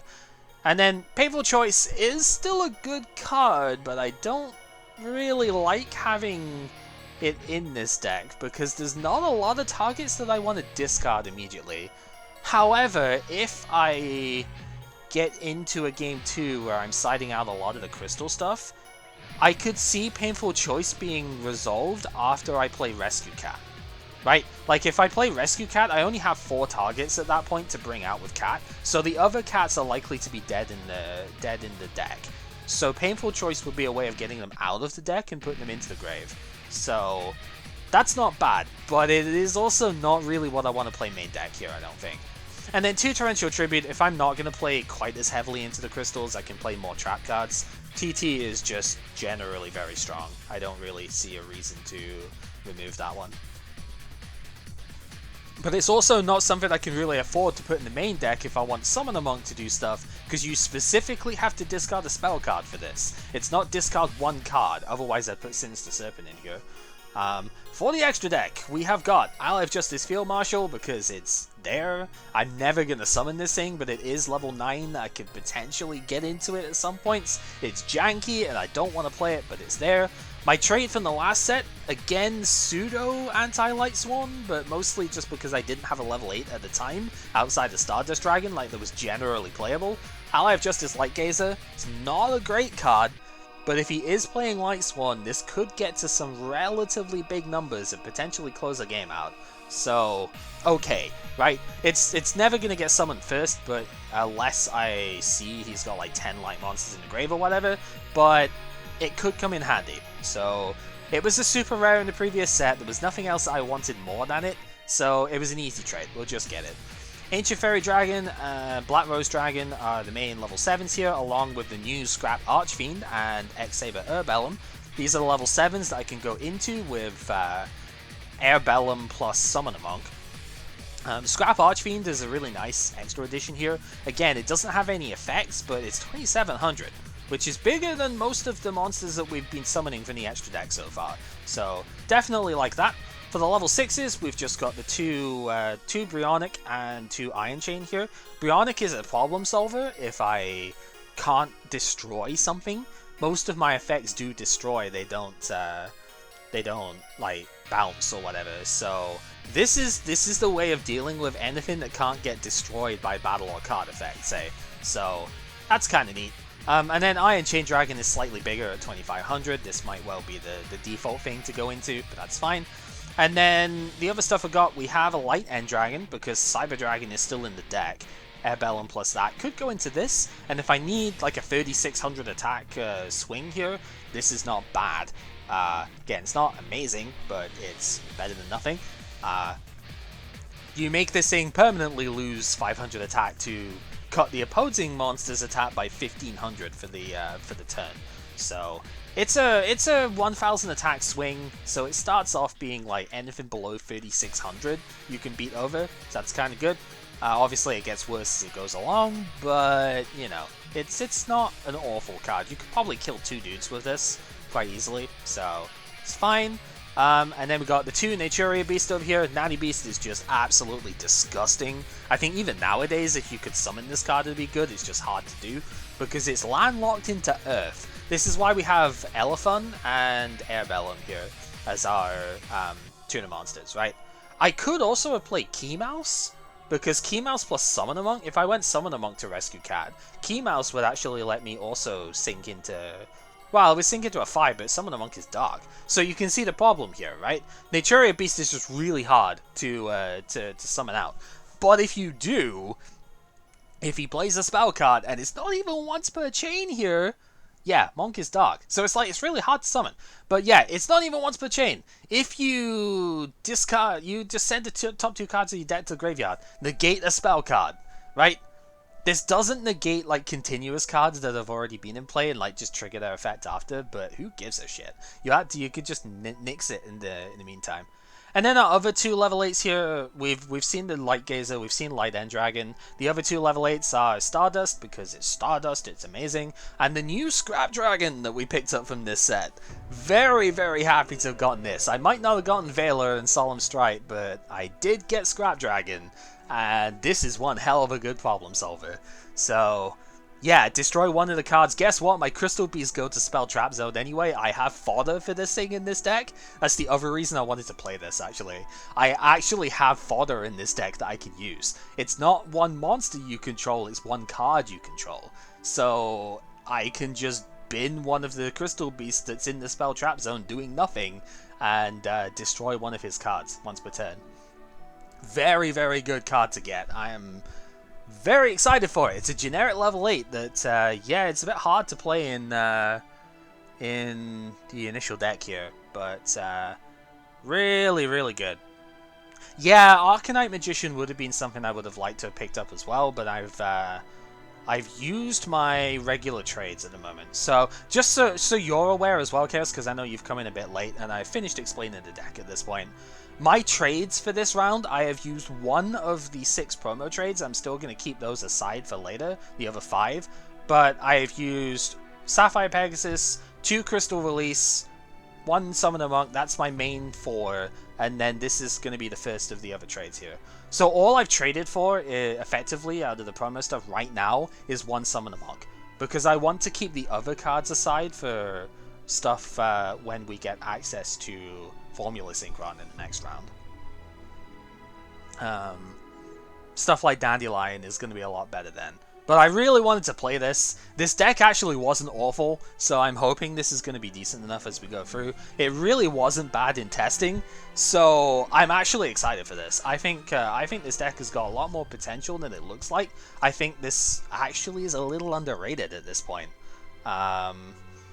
And I'm excited to see how this goes. Especially having picked up 2 of this. I was only hoping to get 1, right? And I was going to trade for a 3rd Crystal Release. But then I picked up 2 of it. And I was like, you know what? That's more generic. God damn it. Why did you time me out? I was doing stuff. It's fine, because I think I've already saved the deck. But that's kind of funny. Alright. Why'd you time me out? Jerk. That's funny. Okay, just made sure that the thing is still set. Yeah, I've also got decks I'm building later. This is an example of something that I was kind of working on for the future. Yes, this is Fishborg Blaster in the side deck, by the way. I don't think Fishborg is actually good enough in this exact build to main deck, because I wasn't able to use it well. There's nothing that I can synchro reliably with in this deck right now. Yeah, I was looking at some options as to stuff. I wanted to try Synchron Explorer, but I didn't really end up getting that in very well. It was messing up Swap Fog too much, not having nearly enough waters in there. Mobius I need to trade for. White Knight Dragon was the 2 tribute consideration. Like, I think Vanity's Ruler is probably fine, but White Knight is a water that I could use. Crystal Core obviously is an option. But I don't actually think Fishbowl works in this deck, in its current form. Give it a little bit of time. I can work it in a future build, but yeah. But yeah, this was something I was kind of working on. This was going to be what I'd play today, but then I was like, nah, I've already played Fogs. I want to play Crystal Beast. But I did see like how good, where is it? How good discard is. I had some situations with Level Eater actually where I could theoretically pop 4 cards with this.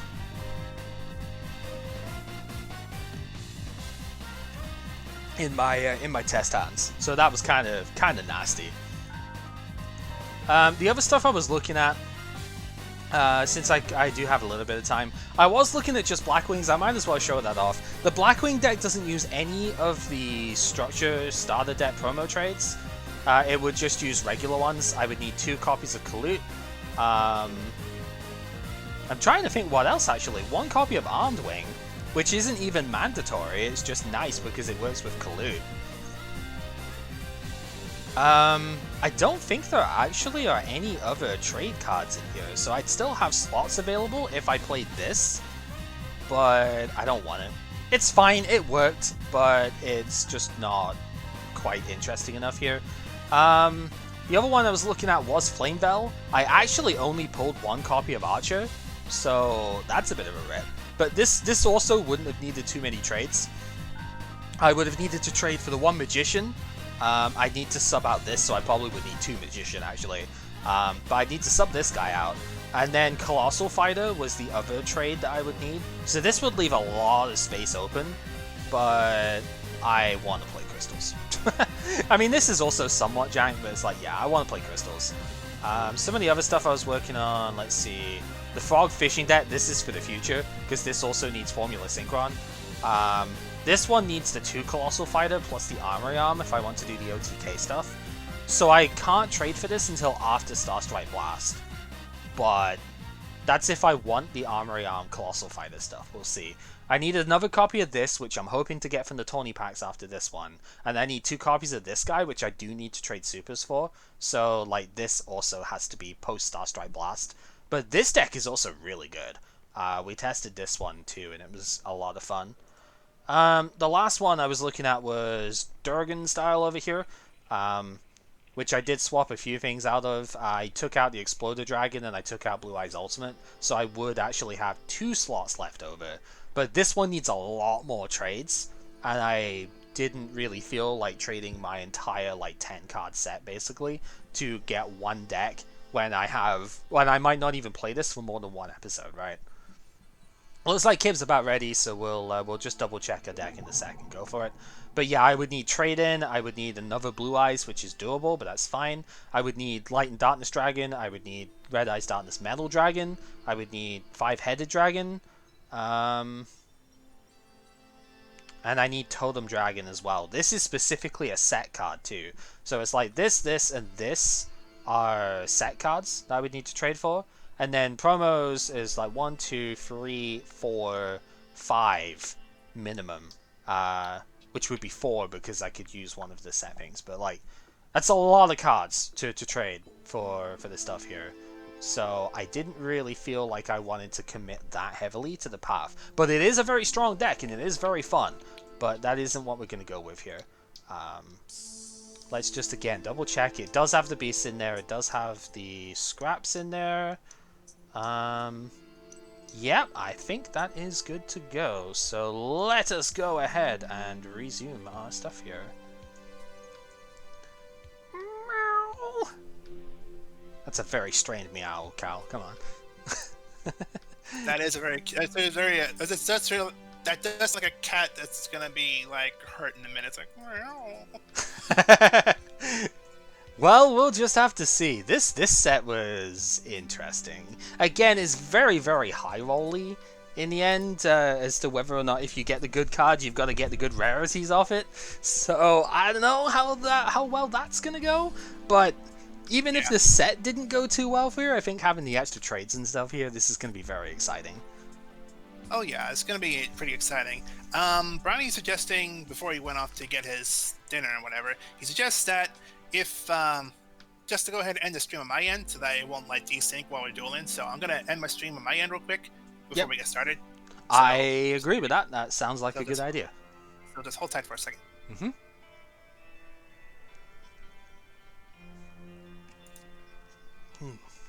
In the meantime, Austrian, I'm gonna be like, sons of bitches. Yeah. I just remember you're still alive on my end. Wow. Not that that's ever stopped anything before, but... No, I'm excited for this one, though. I think this set, again, it does have some fun cards to it. Most of them, unfortunately, are fairly high rarity, but there are some okay ones at the lower rarities, too. I wish the main archetype of the set wasn't so expensive, though. I think to make scraps work, you probably need, like, 5 or 6 specific rares, about 8 specific super rares, and at least 2, probably 3 of the specific ultra rares as well. So I don't think that's really feasible, but you could probably make like a really budget scrap of some sort. But I think you need Chimera to make like an actual scrap deck work, and you can only synchro Chimera into scrap monsters, both of which are either super or ultra rares. So I mean, like, I don't know. Maybe we can just reward the winner, or have a spot on the wheel where you can reward yourself 1 extra pull of the deck to see if you can like pull more cards from that pack. Yeah, could possibly. I don't know. I mean, I don't even know if scraps are actually good, to be honest. It's just weird in the end how that's like worked out, but like I think it's fine though. Maybe one or two of the scraps do seem actually kind of good. Like even without having a full deck, 1 or 2 of them do seem like they could be playable with the right supporting cards. So especially the synchros. The synchros actually seem pretty good even if you don't have the scrap cards there. Chaos is saying they aren't amazing. You did find 1 topping build, but it didn't seem to make a huge splash. That sounds about right. Yeah. Though this error was sat on by Frog FT. That's also fair. This error was sat on by Frog FTK. Now you can see why I banned it. After showing it once, it's like now you can see why we banned it because yeah, Frog FTK was like the biggest deck of the time. As it always is. Alright, at this point. I did not change my stuff up, so I see we got the hand trap up on here. I wonder if that's an omen for today. The Ghost Ogre is your profile pick on this one. I mean, I just picked the profile picture because he looked cool. Yeah, oh yeah, it looks cool, alright. Ooh. Okay, I think we are going to set 2 and you are good to go. Set of 1, set of 2. Interesting. That is one way of putting it, yes. Set 1, set 2. Knit 1, pearl 2. Well, I was hoping not to reveal it right away, but I guess we're gonna go for it. Let's summon the Fire Dog. Ooh, Doggo coming on in. Alright, so a flame bell engine in this one. Okay. Yep. Whether it's a full thing, we'll have to see. We'll find out. Battle phase, he will try and yeah, he will connect. Yep. Main 2, let's set 1 and get to go. Okay, let's see. Oh my god, okay. This is not looking great. Go ahead. Oh, no. Yeah, one of those. We'll see. It's missing like 1 card at the moment.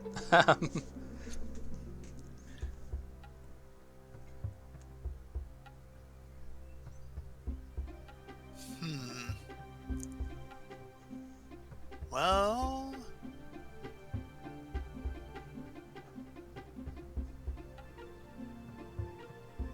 let's get the pressure on, I guess.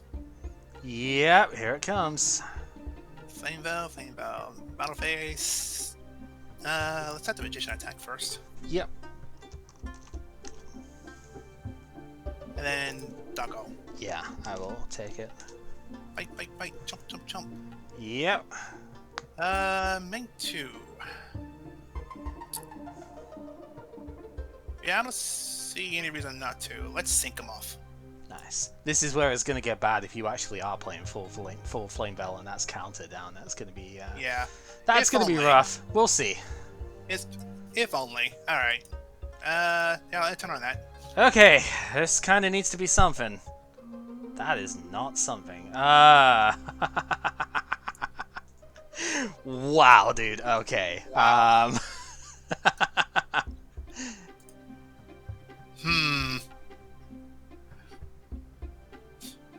Well, now you got me curious. Let's see what your back row's like. Let's activate MST. As soon as Okay, what is your target? Target that one. Okay, that is actually Horn of the Phantom Beast.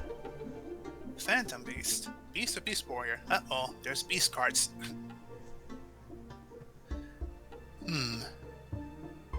Alright. Yeah, let's just normal summon an Archer Boy. Yeah, you got it. Nothing but Spell Trap. Wow. I got completely Brit. Nothing but Spell Trap, nothing playable. That's a shame. You killed the card that was new, so obviously you knew that the attacks were going to go through, so... Well, I mean, you didn't know, yeah. But it was pretty likely. Yeah, Yeah, I had to that's... get rid of the new card, so... That's the absolute hardest of possible bricks of it. It's just... It is what it is. Sometimes you don't... You just draw nothing that's playable with it whatsoever. So, yeah... doesn't really show much of anything about the deck, to be honest, outside of Horn of the Phantom Beast is in there, I guess. That's kind of neat, but yeah, it is what it is. This is looking a lot cleaner, however. Alright, so when I can actually move the thing. We are going to start with a cat. Oh no. So, yeah, we're going to use Rescue Cat. We're going to send it to the graveyard by its effect, and we are going to take the... where is he? Elephant and Amethyst Cat. Oh. Yep, it's an Earth Tuner and an Earth Non-Tuner, so we're going to sink him for 5, and it's 5 Earth, so we're going to put Naturia Beast down. And then we're going to activate Pot of Greed, because I didn't want to draw one of the 2 pieces I was going to use there. Yeah, that's fair. Because I knew what the game plan was going to be, so... Alright, and then we're just going to set 1, and you're good to go. Alright. Yeah, it's funny, this deck has got like 10 starter cards or something for it, and it just, like, yeah, completely dead drew last time around. It is what it is. Huh. That seems to happen. It does on occasion. Now, see, that is intriguing, but I don't know if I actually want to go that way around with it. That is a pretty good card, though. Yeah, this game's like the complete opposite of a brick. That is true. Brick joke. Okay, let's normal summon Crystal Beast Sapphire Pegasus. You can see that coming off of the Amethyst Cat, but is that okay? Yeah. Alright, so we will get our crystal out of the deck, which is going to be Ruby to Spell Trap. Alright, if we are still good to go, battle phase. Let's try and hit with Naturia. Yeah. Okay, thinking real quick. Damage calc, I'm going to put Horn of the Phantom Beast on Naturia. It's damage calc because it gains attack. That's pretty much why. So you will still get your search, I'm just going to be able to draw as well. This is...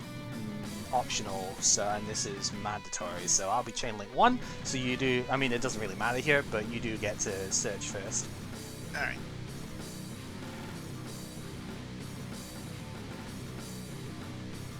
So any monster with 200 defense. That's the fun thing. See, when I played this deck, that was why I put Spirit Reaper in here, actually, because he has exactly 200 defense. So you could actually search it with this guy.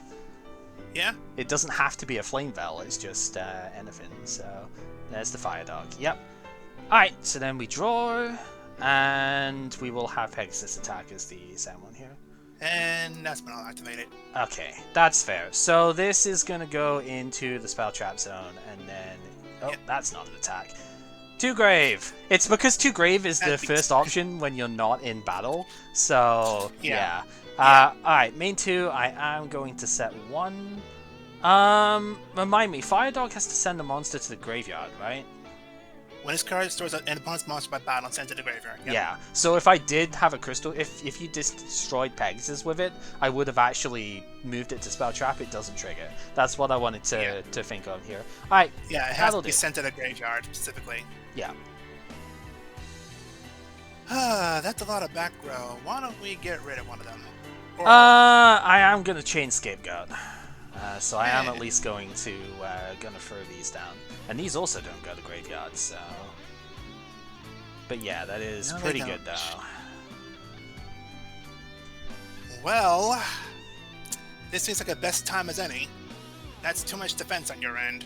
And I can't let you sink off a level 5 beast again. So... Ah, here it is. Yeah, I was waiting for you to pull these up.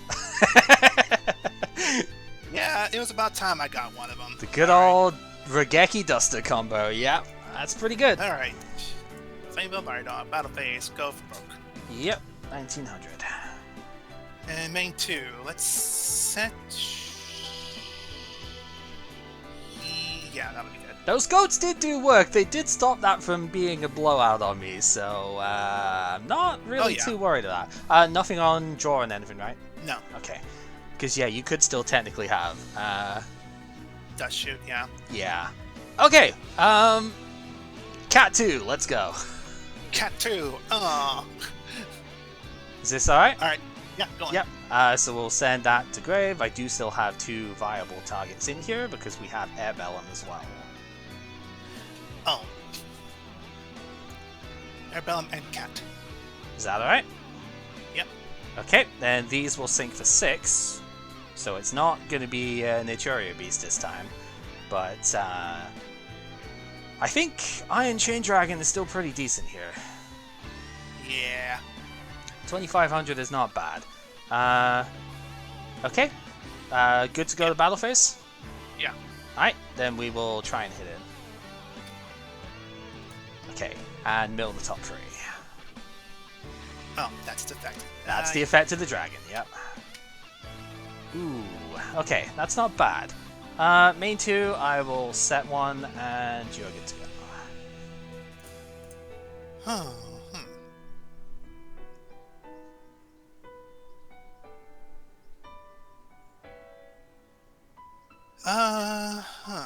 Alright, let's see if we can take it for a turn. That is okay.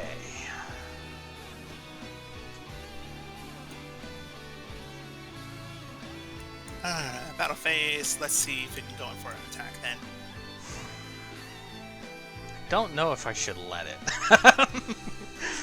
But at the same time, 500 points, or... And mill the top 3. No, I don't think I can let it. No, didn't think so. Especially because you could probably just sink it off into like Stardust after, and that might be too much of a problem. Yeah, alright. Me too. Let's set to... Okay. Good to go. Oh, that's not bad. Is it going to be enough? I don't know, but let's put Pegasus down. Yeah, Pegasus is going to have to go. Okay, it does, because it was successfully summoned, though, it does still get its still get your effect. effects, yes. Yeah, I'm just reading the thing with it here. If this face-up card is destroyed... Okay, I'm pretty sure I can do this, but I'll double check here. Chaos, can I put this in spell trap because it is getting destroyed? It doesn't say destroyed and goes to graveyard, right? It says instead of sending it to the graveyard, which is the weird bit. I'm gonna get the other dude out whilst we're sort of Yeah, on this, because it's getting destroyed regardless. So Bottomless Trap Hole would destroy it first and then send it to banish it. Because if it does, because there's an if.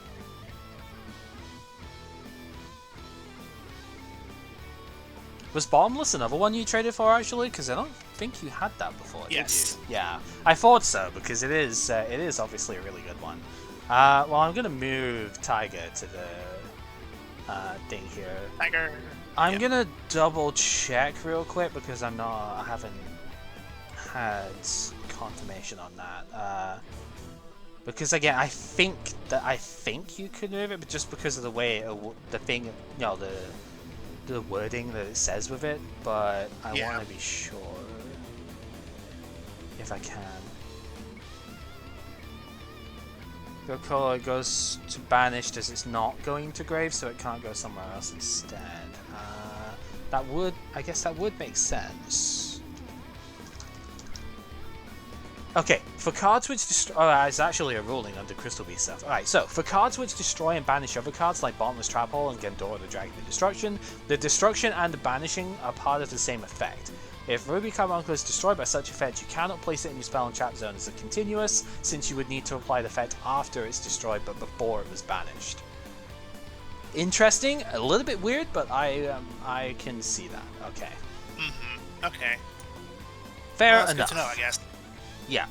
Okay.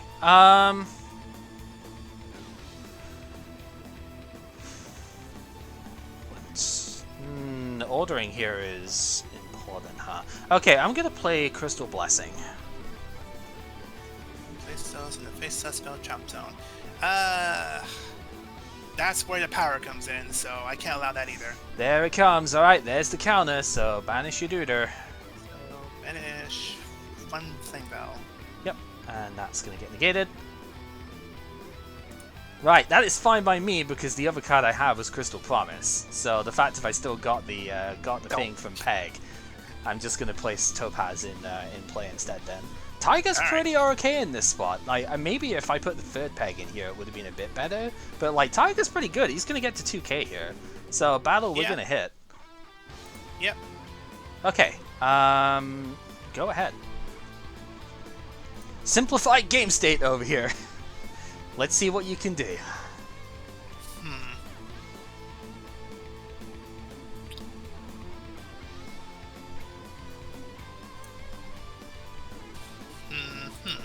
Set and pass. Alright. Top jaw duels. Unfortunately, that doesn't do a lot here. Alright, let's go battle and hit. Yep. Okay, oh, the barrier statue coming in too. I like it. Okay, I can't really do a lot with it here. That's the problem. I think I'm gonna set one, and you are good to go.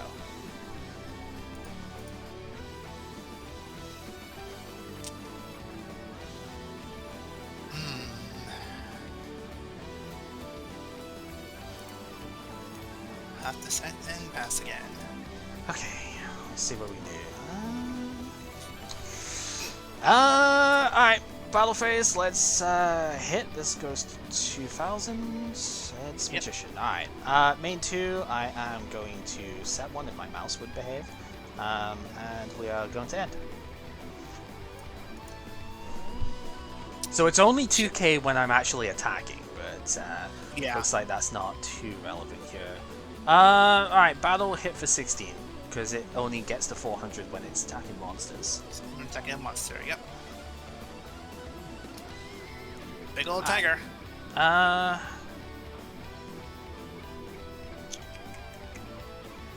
Main 2, I am going to set 1, and you're good to go. Wow. Okay. Wow. So I know you potentially have another Mirror Force. question is, I can't. Can I do anything about that though? I don't know. We're just gonna go battle. I'm just gonna try and hit. 16 is successful. Alright, go for it.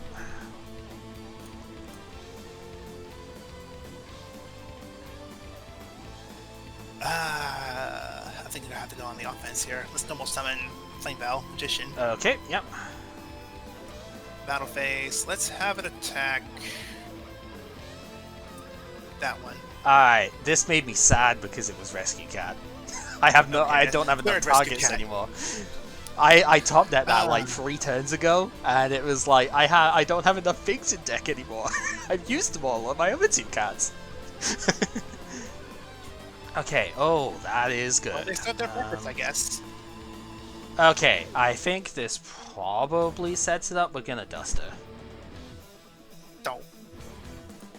It is bottom. Oh, a second one. Okay. Ooh, even I don't have a second one. That's fine though, because we're gonna Reborn and target Naturia Beast. Because yeah, I should be able to do that. Let's go from there. Yep. I'm gonna sack the Summoner Monk that I had down because there's nothing I can really do with it that way to summon the Cyber Dragon. Yep. And that should be enough to get over stuff here. Yep. Whew. Okay, yeah, so first game, like, brick central. Second game, slightly less bricky. Slightly less bricky.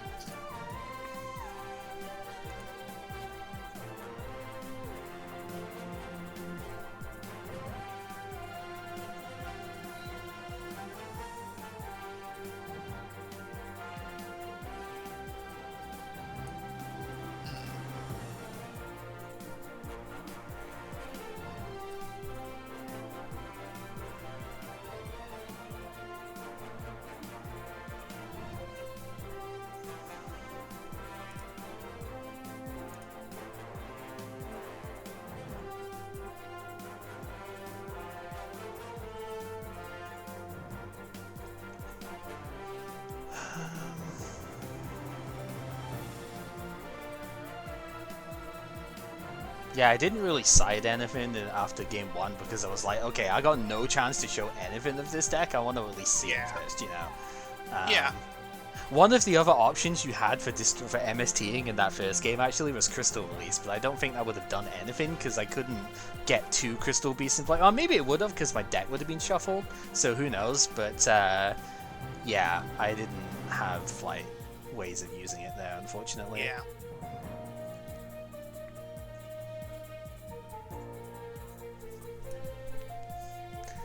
Very interesting, though. I'll have to pick your brains afterwards to see why you ended up deciding to go with this one. It's a good strategy for it. I'll be curious, but we'll see how game 3 goes. It may not be picking much. It might be picking like brain scraps. Picking scrap brain zone. Flat wings.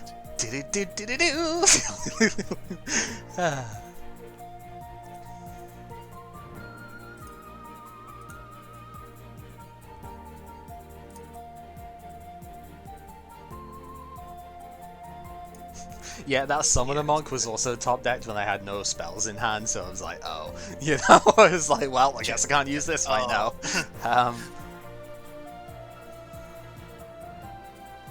Okay. Go for broke.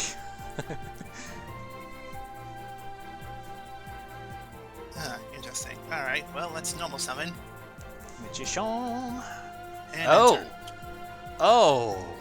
Oh, that's unfortunate. Okay, well, stop me if you've seen this one before. We're going to summon Cat. Cat. We're going to sack Cat. I think it's going to be a little bit worse than last time for it. So we are still going to get Elephant, but I'm actually also going to get Mind Maul as the level 3 this time.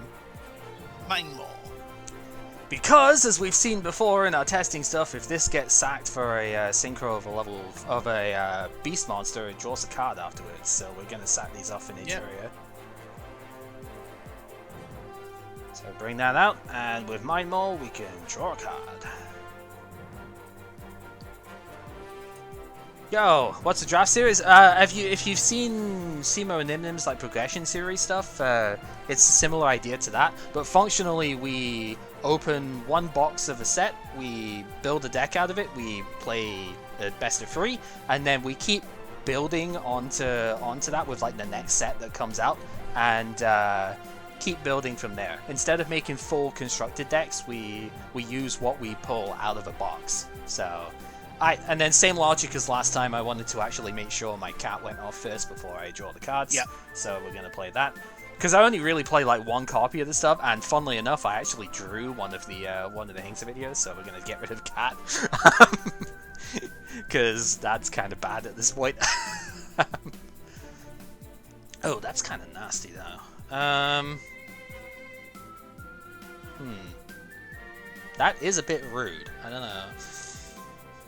I don't think I want to go for it though. I'm gonna get rid of Crystal Release. I don't think that's really gonna do anything in this hand.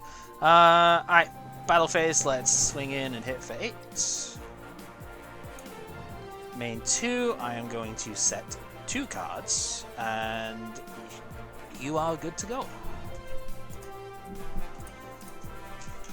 Oh, Alright, well, let's just, set to 2. Okay. Dupe and dupe. Beep boop. Beep boop boop bop boop boop beep. Oh man, you think about beep boop boop bop boop boop bop. Alright, let's just go battle and try and hit. Yep.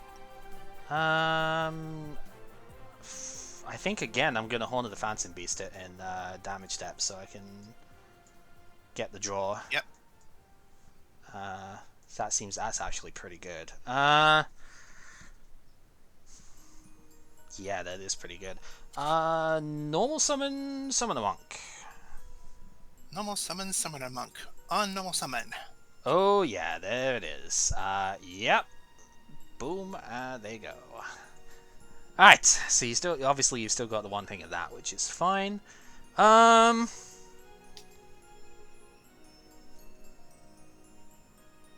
no, I think we're okay with that. Go ahead. That's pretty good. I mean, there's probably a good thing that I actually did do the normal summon after at least getting the card off it. But I mean, hey, it gets Horn of the Phantom Beast off the field again. This card's been, I wouldn't say underwhelming at the moment. It's just been a little bit less impactful than I was hoping for at the moment, but that's my fault. It's still impactful. It's not that you get the draw that you're looking for, and yeah. You're getting out of it. More draw options, all of them. Welcome back, Brownie. We're in game 3 right now. Yeah, I bricked the brickiest brick that ever bricked in turn 1. Like I could build a whole house for how much I bricked in that in game 1. Game 2 was pretty back and forth for a while. We were in simplified game state, and now game 3 we still got quite a few options open here, I think. Yep, both of us are still back and forth on this one, so this can go either way. Well, for now, let's normal summon the Archer. Yep. Battle phase, he'll go in for an attack. Yeah, I think that's fine. It's just 1,000, right? Think or you know. Well, we'll have to see on that. Okay, stand by main. Well, the fact that he is just 1,000, I think the best one to play is just Witch here. Don't. And Witch can attack for 100 more. Yeah, go ahead. Witch beats. Oh.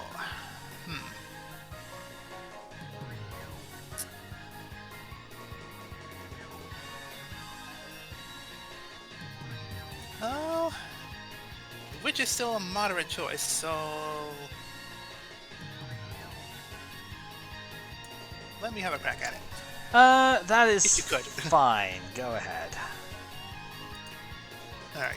Battle phase. Big ol' Witch. Yep. Big ol' Witch tank. Take 11. 2 Witch beat. Main 2. Set 1. End turn. There you go. This seems like an unlucky roll from you this time round. It does seem like it could be a lot better right now. Well, let's see how bad we can make it then. Normal summon Air Bellum. Okay. Battle phase. Let's try and hit. And yeah, we'll attack there too, and he will rip a card out of hand because it's a direct attack. Discard one random card. Flip a coin then. Okay, if heads, that one. Alright. You just had Heads to it say is. heads. Yep. Oh, Duster going. Okay, that's pretty good. Well, I guess I will set that then. Go ahead.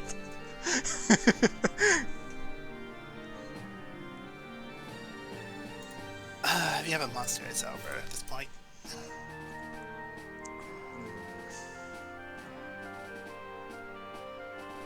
I do have Topaz. I guess it's not over then. Bottomless, okay, yep, that is fine. There it is.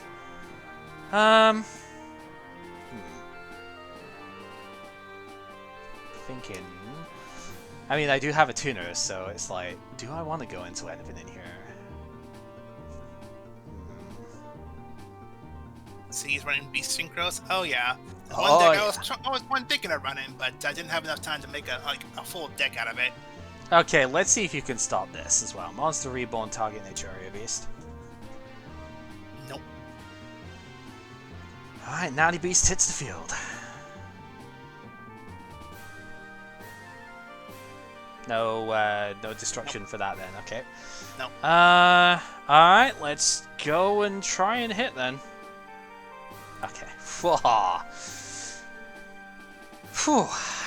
You want to talk about brick hands? Yeah, so I mean, we both had it in this one. That's... so my face downs were both Book of Moon. So I've been tempted a couple of times. I was like, no, I can take 1,000, I can take 11, that's fine. I had Regeki, Crystal Blessing, and Ruby in my hand. Oh, when your opponent activates a quick play spell, select one card in the field, destroy. That's an interesting card. That came from this set as well, didn't it? Yeah. That's an interesting one, yeah. And that actually would have been good against your Book of Moon. It would have been, yeah. You could have popped one of the cards on the field, yeah. Cool. And that's the whole reason I put Anti-Magic Prism in there for Book of Moon, Physical Space Typhoon, Scapegoat. Scapegoat in this one, yeah. That's Scapegoat drew out Regeki, which I think was actually not a terrible use of Scapegoat in the end. So I did side like 7 or so cards out of this one, so it's not the full original deck that we had here, but it's still fairly close. Yeah. It's a lot of the crystal cards ended up going out not because they were bad, but because I had a plan to side out if I needed to go into like more general stuff here. And when I was seeing, oh, you've got like bottomless torrential counter, flame veil counter and stuff as well, it's like I need at least a little bit more that might out that. Yeah. So I was like, yeah, that's probably the best bet with it.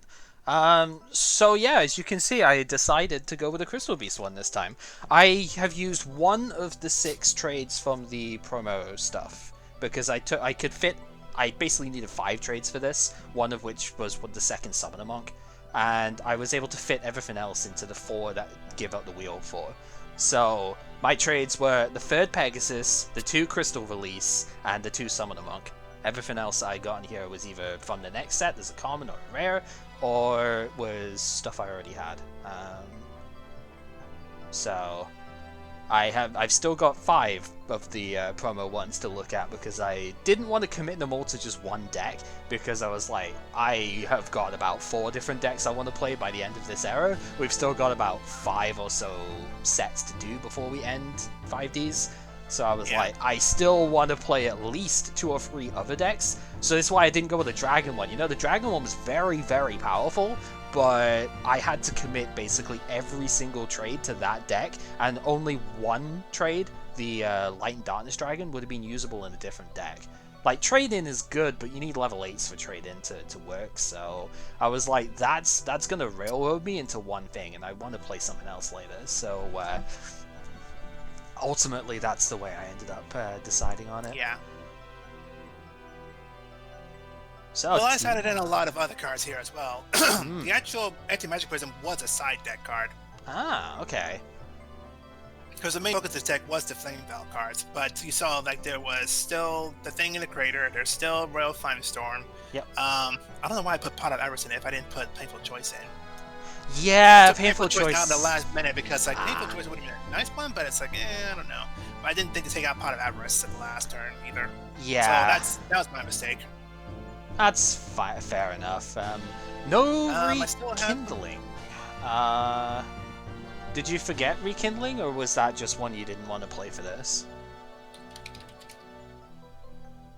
Just the one. I was thinking. I did not think of that card actually. I completely forgot about that card. Yeah. I only had one anyway. Yeah, that's awkward with it being a common, isn't it? It's like, but I mean, even a 1, it's still basically Soul Charge. So it's still like summon like 4 monsters out. If you've got all the Flame Veils in the grave already, you can make 2 Synchros with that really easily.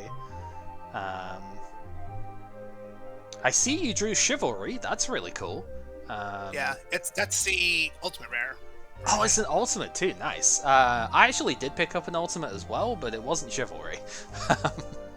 So we'll go into that in a sec. Yeah, because I'm just. Yeah, I didn't pull any secret rares. But looking back at this, I didn't either, but I did pull the Ghost Rare of the set. So take that as you will. Yeah, Ghost Rare. No, Ghost Rare either. No. The Ghost Rare was the the Draco fusion card thing. The Dragon Synchro and Warrior fusion thing. I actually pulled a regular ultra rare one of that too. So go figure. But I didn't actually have it in here because So what I did get though, which I didn't get to show in the end. So out of the last set, the 1 card trade that I took was actually Ally of Justice Lightgazer. This is not a particularly good card, but in the exact circumstance where you don't have Dragonif in play but are playing Lightsworn, this could get to fairly big numbers, and it was like the only 8 that I had that was readily available at the time was Stardust Dragon. So if I was playing Lightsworn, which at this point Lightsworn is almost at the same level as Gladiator Beasts. Yes, yeah, kind of. I mean, I can understand that, but I haven't played it against your other decks, but like Lightsworns have been proven to be pretty powerful. It is a powerful deck as well, yeah. But no, it was more because there weren't actually that many cards that I didn't already get in the last set that I would have wanted. Like we already had Ronin Totems, we already had all of the like standard cards to pick up. I could have picked up Dread Dragon, but that was specifically if I was going to play the Dragon deck, right? So I could try and go into the Trigon thing. I forget exactly what the name is called, but the one that gets multiple attacks. But that landlocks me into dragons, and I was like, I don't really want that. It's not that great. Yeah. But like Lightgazer, even if it is just a general level 8 that I've already played Stardust or something, it's like, well, it's still a level 8 Synchro. You've seen how many times I've had like level 7 or 8 and just not had anything to go into. So, I was thinking about it and going, it's not great, but like light monsters, even if it's just Cyber Dragons, right? A couple of Cyber Dragon in the grave. Yeah. This is at 28. It's still usable. It's not good, but if I don't have a better option, then that's fine. But I did actually get better options in this set. So I was mentioning the scrap stuff before. I actually pulled both of them. So I got the Scrap Archfiend and also the Scrap Dragon. Was really, really happy to see Scrap Dragon here. It was like the biggest pull that I got in the set. But like Scrap Dragon works really well with a Crystal Beast here, actually, because a lot of the time they're just sitting in the spell trap zone doing nothing. If I don't have Rainbow Ruins in play, they really are doing nothing, but they're still cards I can target. So it's like I can just get rid of one of the Crystal Beasts that's chilling in my spell trap zone and pop a card on the field. This thing's a problem solver.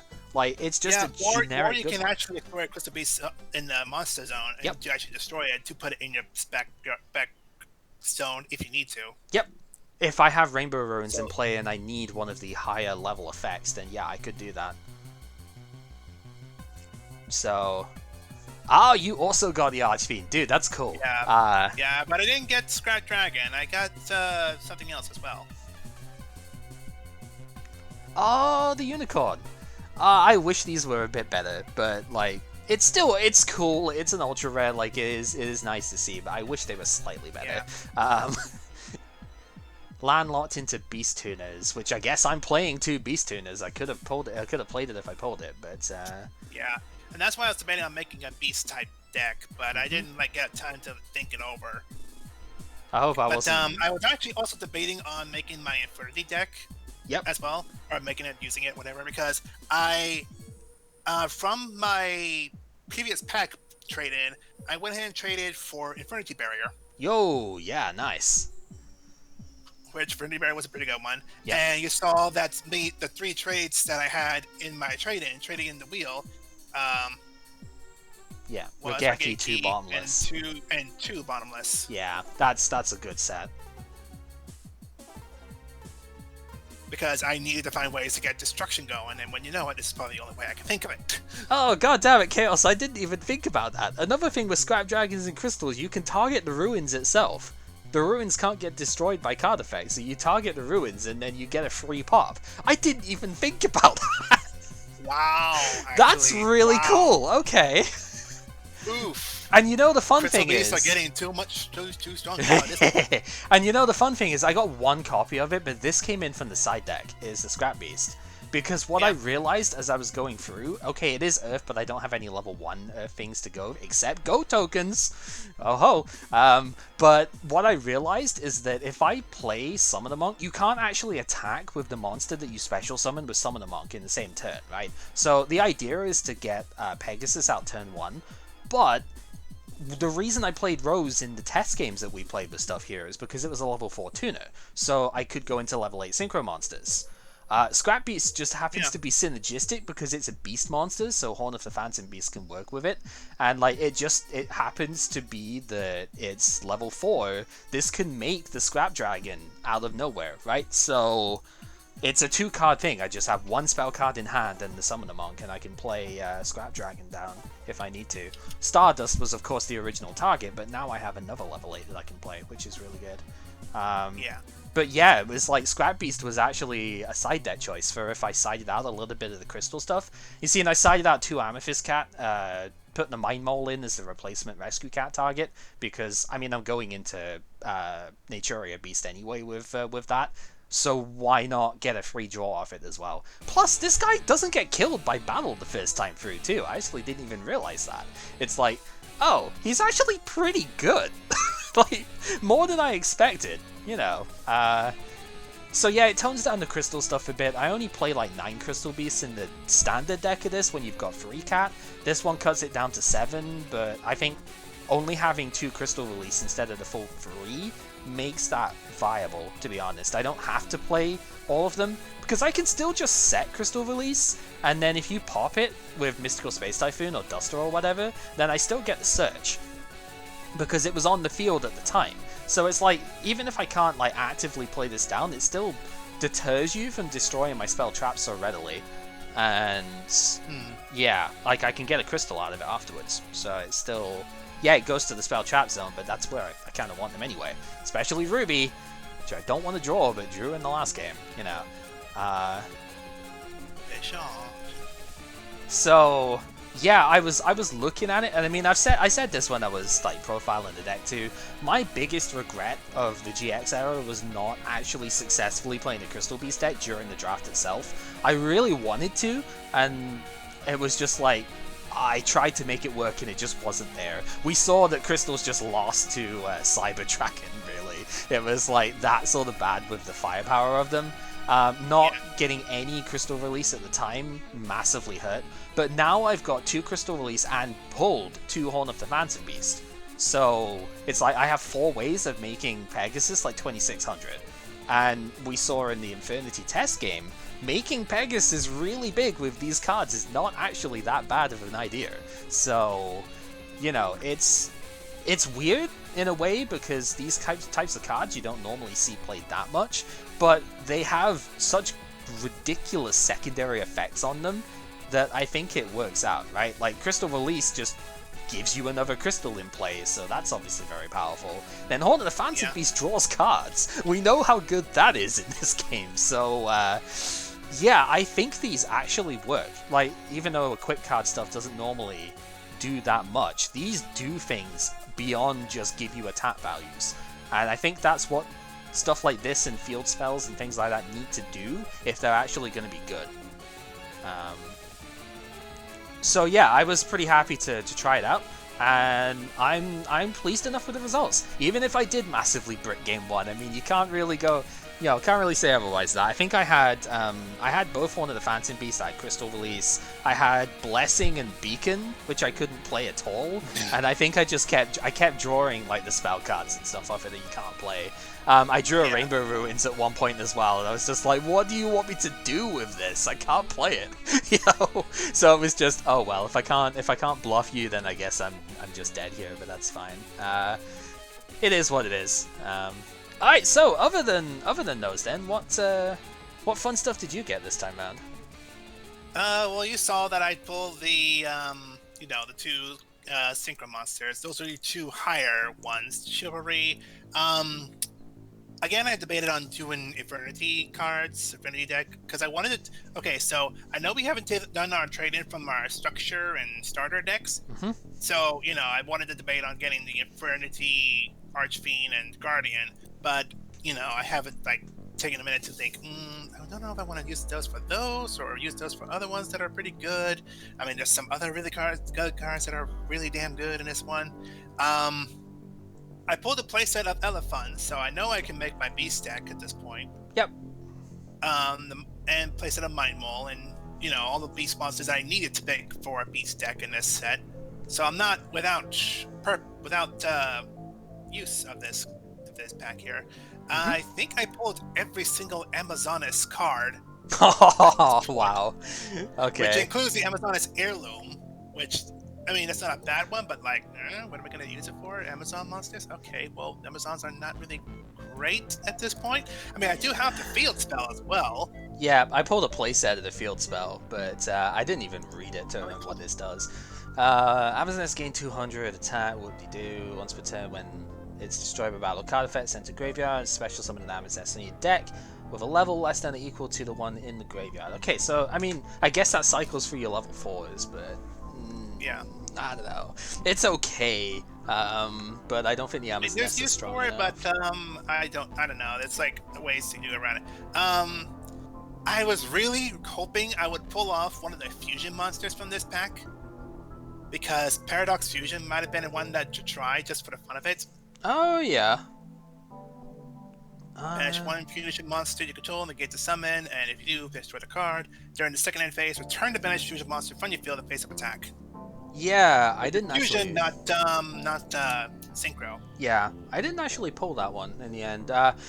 Yeah, I was sort of thinking along that as well, but I didn't actually pull that one. So I did get 2 copies of the fusion monster, the Dragon Knight Draco Equist. Equist? Yeah, I guess Equist would be the thing. One of which was the Ghost Rare, and then the other one was a regular ulti. So, I have enough Dragon Synchros I could play with it, but I was like, it doesn't seem that impressive, I think, was it Miracle Synchro Fusion was pretty good though, right? If you were gonna play that. Because I know it draws a card if it's destroyed while face down. Banish, oh yeah, because it can Miracle Fusion if from the graveyard too. Banish on your side of the field or graveyard the fusion materials for a fusion that lists the Synchro as its fusion material. Yeah, so the fact if it can do it from the graveyard is probably okay. I didn't get any of the... Was it the Fusion Synchronist or what is that one? The spellcaster dude that gives you a fusion spell if you use it? Okay, the other way around. Yeah, I didn't get any of him. Synchro Fusionist. And I got one of him. That's why I was like, oh, I could probably use this fusion monster with the Synchro monster. But, no fusion monsters to fuse with Synchro with another monster, so... Yeah. What else did you get then? Was there anything else you wanted? The only other one that's notable is Unibird. Yeah, I got one of them as well, actually. That's a cool one. Yeah, pretty neat. He was the sole reason I decided that I wanted to... I debated either Pyro or my Mist Valley, because, Mist Valley, I think I could still make a use for, but I just need more cards with it. And I think with the cards I picked, Regeki and Bonus Chapel, I could actually make a backup with it. Yep. But, I flipped a coin, it came up with the other one. Amazon Willpower, Reanimation, Wave, a bunch of the Scrap monsters, like Scrap Golem, not the Scrap Fusion, but, I mean, if I want to roll off with some of the Scrap decks, that's possible. How many, like, okay, so I got like 2 copies of Scrap Hunter, 1 Scrap Golem, and 1 Scrap Beast, so I'm like nowhere close to it really. No Scrap Chimera, so... So Scrap Archfiend, Scrap Yeah. Hunter, 1 Scrap Golem,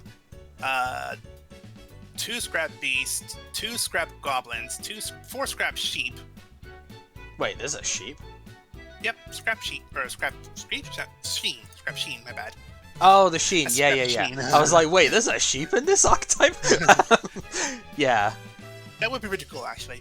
It would be. Yeah, very bold sounding. Nothing too notable aside from that. Okay, so I got a couple of things other than what's been seen here. On the scrap note, I did get 1 copy of Scrap Yard, which tutors out a Scrap Tuna monster from your deck. But I only have 1 copy of Beast, so it's kind of hard to play, to be honest. I don't think I'd play Goblin just to play that, so it's kind of whatever. I did get Naturia Bamboo Shoot as well, which I've wanted to play Naturia stuff, I just don't think there's quite enough of them yet. But if you tribute summon the Naturia with this thing, it's only got 2000 attack and defense, but you can either make it a Jinzo or a Spell Canceller if you tribute summon it with a Naturia monster. So that seems kind of cool. Like, if I'm going second and I put the Naturia Pikmin, the, what was it called? The Cosmo Beat? The thing that looks like a Pikmin, let's be real.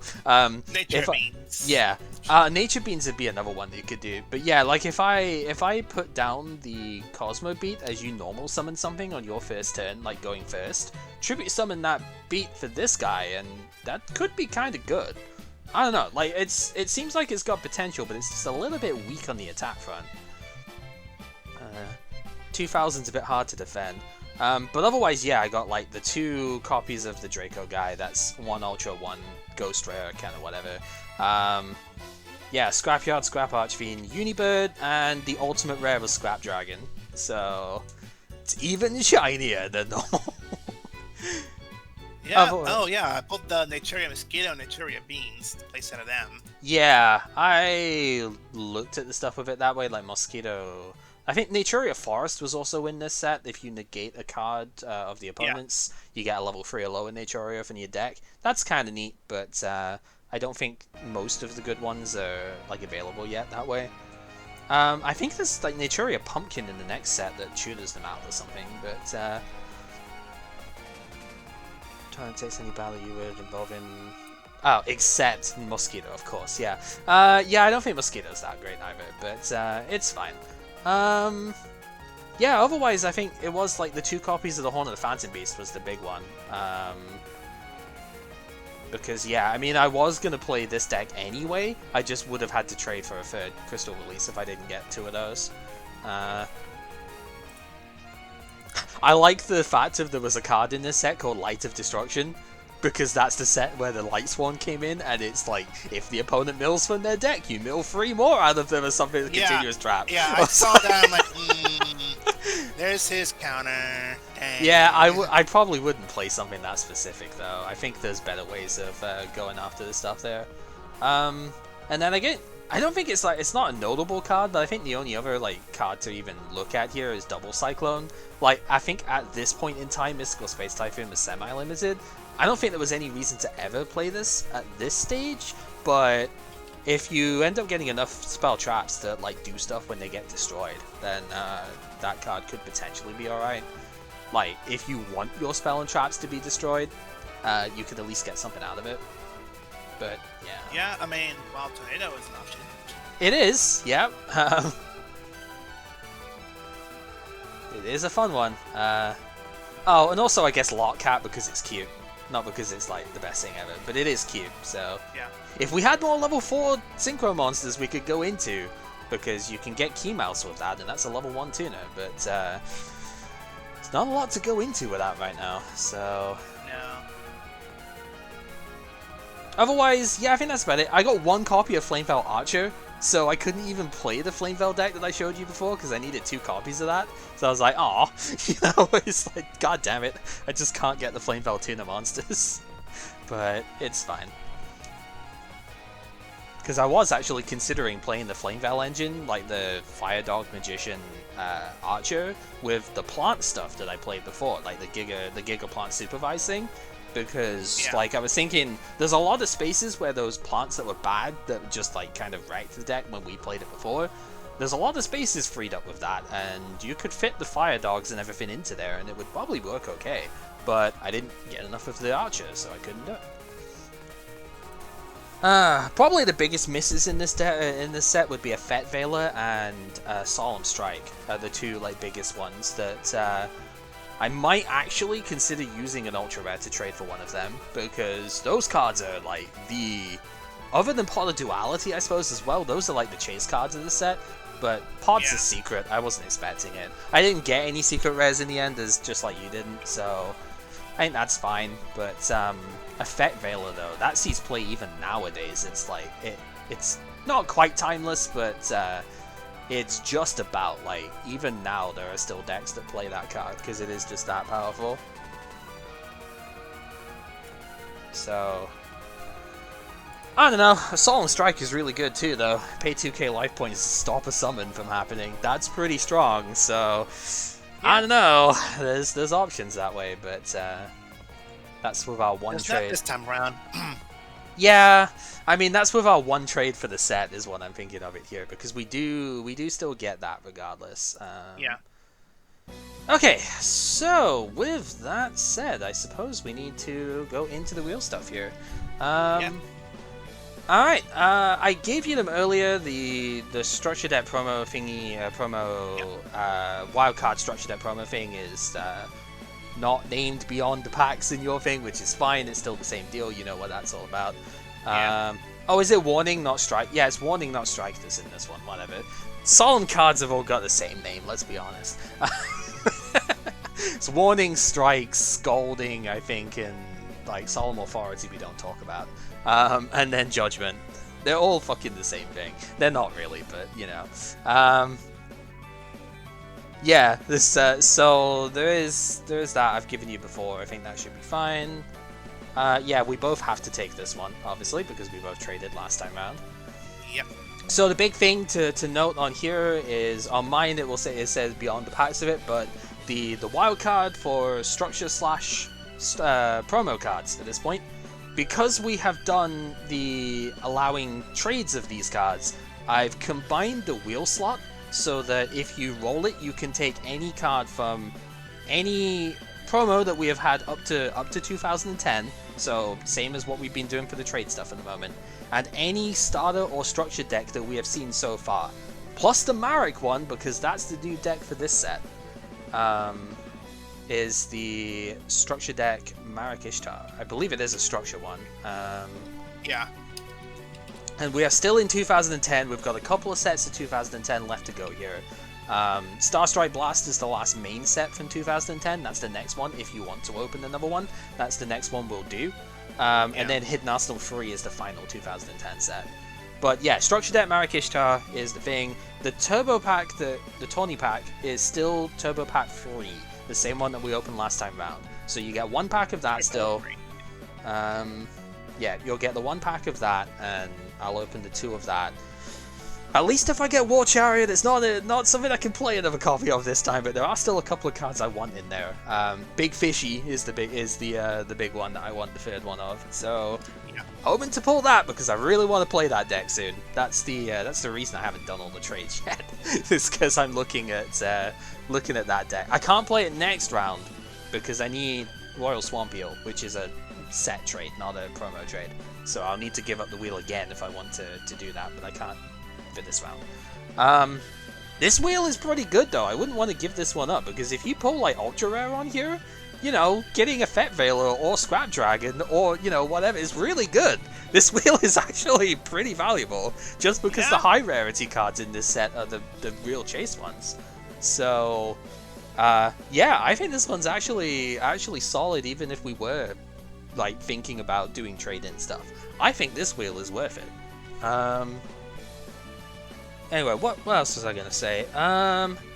Do you want to do Starlight Blast today? Get that out of the way, or? I would want to. I asked Brownie if he was going to actually be doing something later on today. He's Oh. not, so we would have time for it. I think there's talk about having a lunch plan though, so we may That's have to. fine. We can wait. One pack today, and then try it again tomorrow. Oh, you want to do it tomorrow? That's fine. We can do it tomorrow. I'm happy enough with that. Okay. So yeah, we'll spin the pack of Turbo Pack 3 and your set trade if you want to do any of that. Yeah.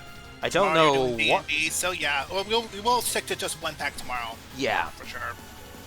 Starstrike Blast would be a really good one to end on before we get to like next weekend or whatever though, because this is the one that's got like the formula synchron and a lot of other like heavy synchro engine stuff with it if we want to try those sorts of fun decks out. So this would be a good one to end on. Shooting Star Dragon is in the next set. That's the ghost rare.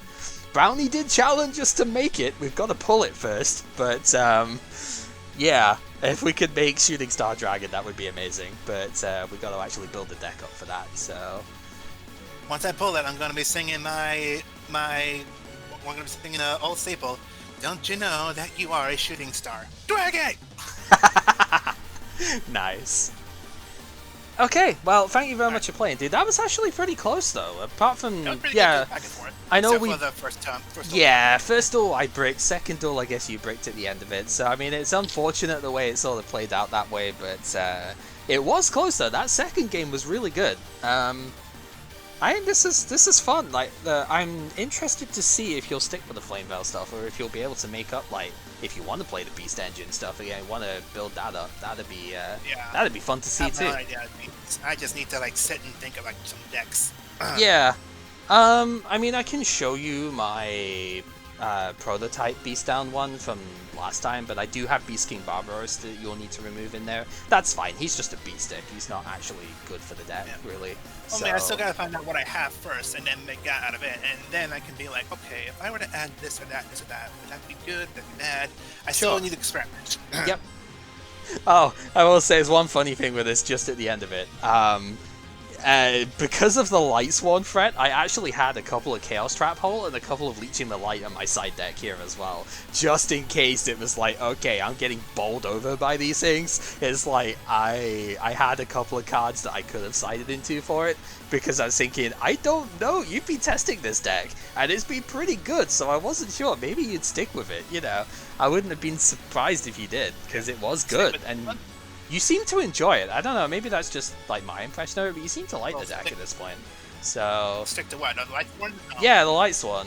I was like, you seem to. I feel like for you, the Gladiators are a bit too powerful. For me, the Light Sworn might be a bit too powerful on my end. I mean, I know I can brick with some Light Sworns here and there, but like, I got synergy out of the Light Sworns that may not be. I don't know. I have to try them out against some other decks, I guess. To really prove that point. Yeah, I don't know. I think with appropriate siding as well, I think it might be fine, but we'd have to see. But yeah, I think I just thought you might end up sticking with them because you've enjoyed the deck quite a bit. At least from my impressions of it, it's like, yeah, you've had fun with that one. So I figured. I had fun with a lot of packs of decks here and there, and that's true. Especially if they work.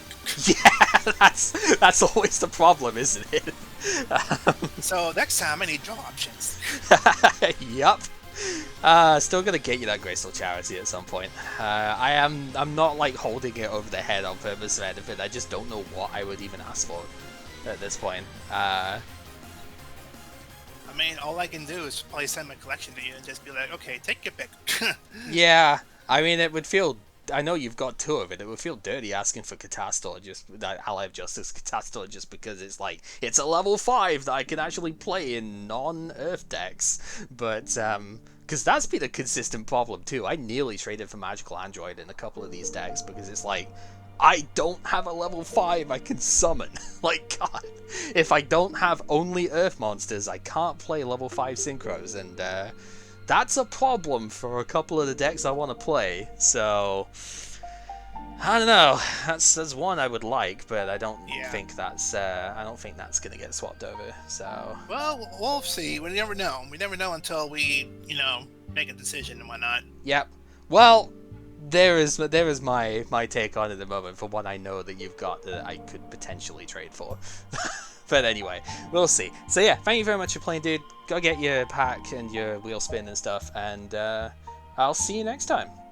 See you next time then. And he is out as well. I realize the challenge is there and we don't have to, by the way, Brownie, but god damn it, I want to. I have a plan. I don't think I can do it next round, but I have a plan. And the plan is this style. Let me go ahead and full screen this again. I think this is showing the right thing in a moment. Yeah, my plan is to use this kind of deck for it. Because this deck can easily get level 8s out and it can easily get the level 2. I need to pull the star. I need to pull the shooting star and one formula synchron, and I could easily make it in this deck. So this is one I want to play later on, but I need to get the third copy of this guy, is Big Fishy. Because I have two at the moment. I pulled one in Phantom Darkness, and then I got one from the previous round of Turbo Pack 3. Lucky for me, Turbo Pack 3 is the one that we're still opening today. And winning that round, I do get 2 copies of that pack. So with any luck, we'll pull the third one of these, and I'll actually be able to do a Big Fishy deck with the next trade-in. So yeah, that would be really cool, and I'd love to do that. But this deck kind of works with 2, but because you can't search this guy out, you really just gotta hard draw it. I kind of need the third one. I'd play Light and Darkness Dragon in here instead of a third one if I was to get the trade stuff for it, but really it needs a third Big Fishy to be actually played. And then the only other things, I need to trade for these, and also Armory Arm if I want to do the OTK part of this. I might not, though. Like, yeah, this deck obviously works better if I do get the Armory Arm stuff off, but now that I have some more level 8s to play, like, I have Scrap Dragon now. Scrap Dragon works with the Oyster token to use that for something, so, like, I might not even actually go for the OTK in this deck anymore. Not that it's a bad option, it's just, like, I could then use those trades for more potent things. So maybe I don't even do that. I don't know. Regardless, we do have a couple of bits to open here. So, first off, let's take the wheel spin. I think this is probably fine. So, like we were saying, we've got this Beyond the Pack one now. This will be for Structure Deck, Starter Deck, and Promo cards. And we will be able to get one of any Promo or Structure Deck or Starter Deck card that we have had so far. And we can trade for additional copies of it. This actually would be a way to trade for a playset of Necro Valley, if I was to pick that up. Yeah, it's basically dead outside the OTK, that's why I don't really fancy it that much. So let's see what we can get. We could get additional tournament packs as well, so that would open 5 of them. That would probably just about guarantee us Big Fishy, and maybe a couple of Scrap Chimera Drago as well. Let's see what we can do. It looks like we are getting the new slot. Okay. Wildcard Beyond the Packs. So as we said, this will let me get any one promo or starter deck structure deck card, and then I can trade for extra copies of it if it's not banned or limited. So that's actually really powerful. But I mean, this is what we suggested off of it, is the thing. There are obviously a bazillion options that we could go for with something like this. My immediate like gut reaction, I don't even know.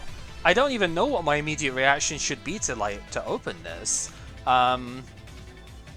We could get something like Deep Prison, but I guess that like Deep Prison was really good at the time, but we have an extra copy of Torrential and more stuff with it that way. I don't think I strictly need it. Did Marek have any other good things? Like, Gratekeeper's Recruiter comes in the next set. So, there's not really any reason to get Recruiter. I also only have one common done right now, which is pretty hard to sort of deal with here. Yeah, Necro Valley would be an obvious one if I wanted to try and go for Gratekeepers at some point. But I don't think Gravekeeper is really going to be exactly what I want here.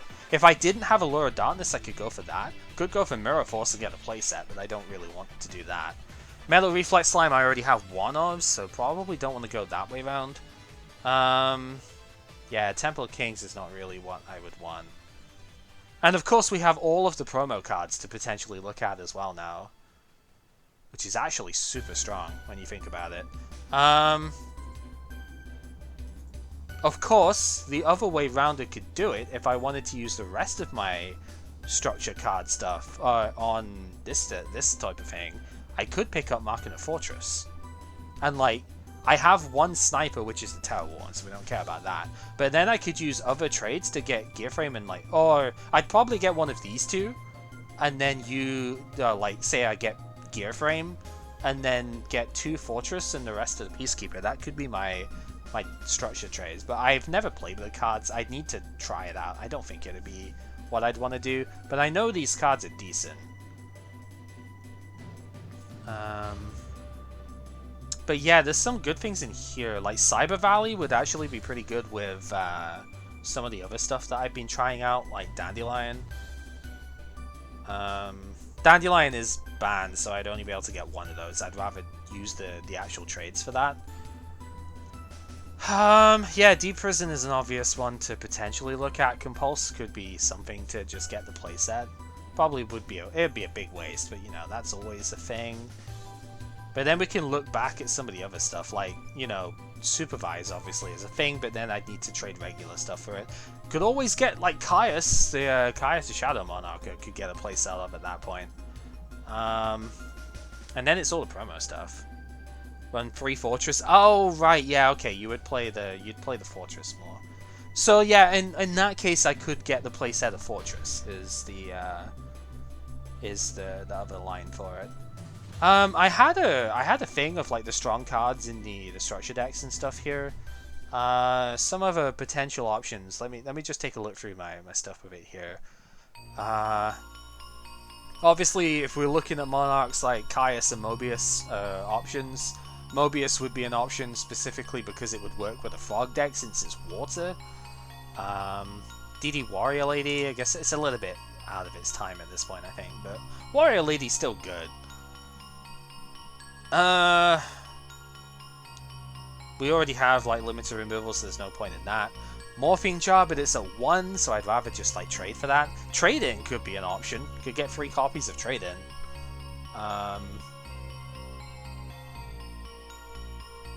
Stuff like DD Assailant, but that's not like particularly good at this point.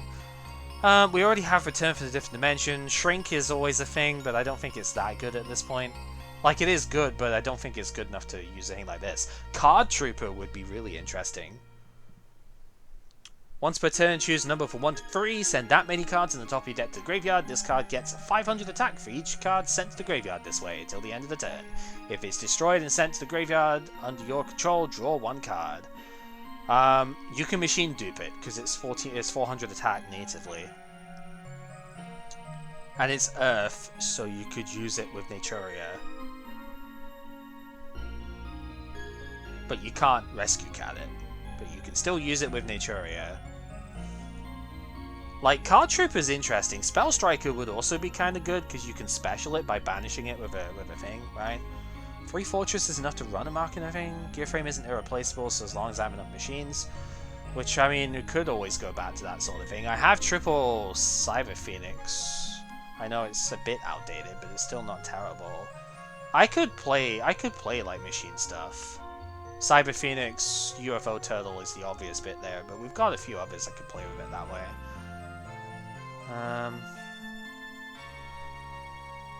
Yeah, a little bit past it is what I was thinking. Yeah, Cyber Valley obviously is a thing. Deep Prison seems like it'd be reasonable with that. That's mostly what's out of the structures. The starter decks, there's some... What sort of stuff was there? If I wanted to go the quick draw route, a playset of Synchron Explorer is a thing that could happen. Because it can special quick draw out of the grave, but I don't have enough Nitro Warriors to really make that work, I don't think. I need to trade for those as well. Copycat's a little bit out of its time.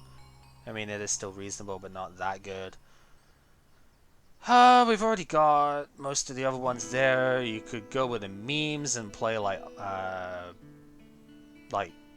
not Soul Exchange. Where is it? Penguin Soldier for the meme. Fortress Souls Age as well. Tin Goldfish and Kage. Fair. I think gadgets. There was one gadget that I didn't have a playset of, but I think I've got at least 2 of the other ones. Let me open this up again real quick. I think I've got them in here.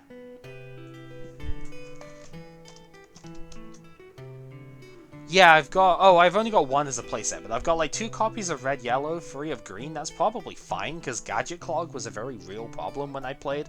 Because I have played gadgets when they came out in the first machine structure deck.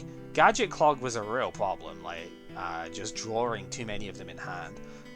2 of each is probably fine.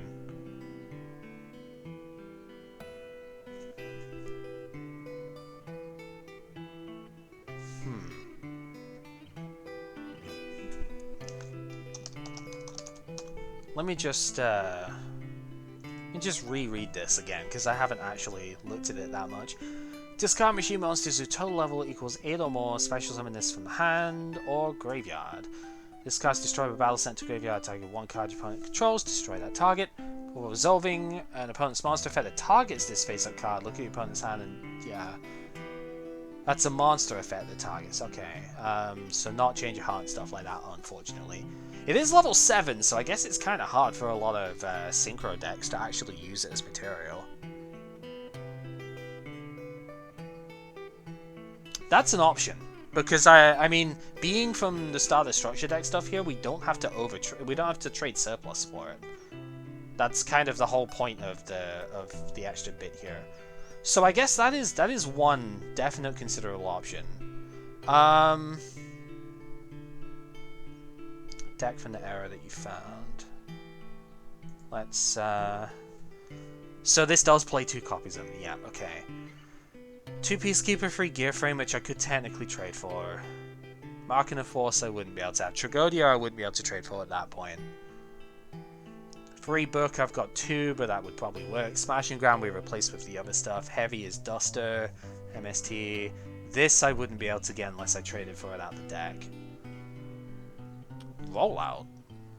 Starlight Road, where I'm holding out on, where I think we technically can trade for that just now, but I'm holding out on it until we get Yusei's pack, because Yusei 3 has it as a rare.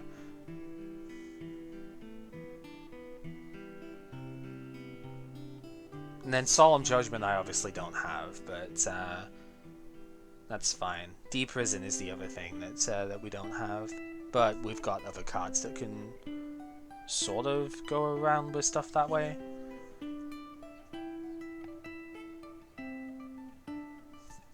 I mean, I'm sure I'd be able to make something out of the disgusting stuff that we have, right?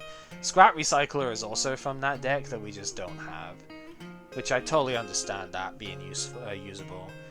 Yeah, I mean, that could be a thing. This is interesting, though. Okay, I actually have it in the rule stuff, all the promo stuff that we could get. So, looking through some of it, I've highlighted ones that were actually, like, usable at the time. Obviously, these are massively antiquated, but I guess if you got them at the very start, bleh, whatever. They were unique, so I marked them. Anti-spell fairy guns would have been great, but we found out the Fortune Lady stuff just didn't really work, so I'm not really too fussed about that. Abyss Soldier would be kind of interesting. It is an Aqua, it's level 4 though, but like it bounces cards. That could be interesting, because I have the Sinister Serpent too, so you know. There's the Magician Swordsman stuff, not really. Yeah, it's probably too late, I know, but damn it, I like it anyway. Yeah, the Elemental Hill stuff, obviously new. Stratos, obviously, could be one. Light and Darkness, I don't think you need 3 of that. Dark Bribe, obviously, is a thing. Burden of the Mighty is interesting. Disc Commander would be so gross, but I'd need to trade for, like, The problem is Malicious is not a deck trade, so... Or a deck/promo trade, so you know. Red Eyes Wyvern, if I wanted to go with that. Thunder King Ryo would be one, though. Stratos is at 3, so I could actually get Stratos. It is at 3. The only problem is Malicious is not a promo, so I would need to specifically trade for that later. I have most of the other tools for it, right?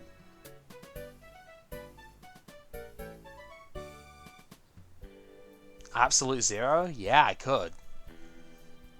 Which one? The ultimate? I do not understand your question with that. Obviously, Dandelion is banned, so we would only just take the regular trade for that.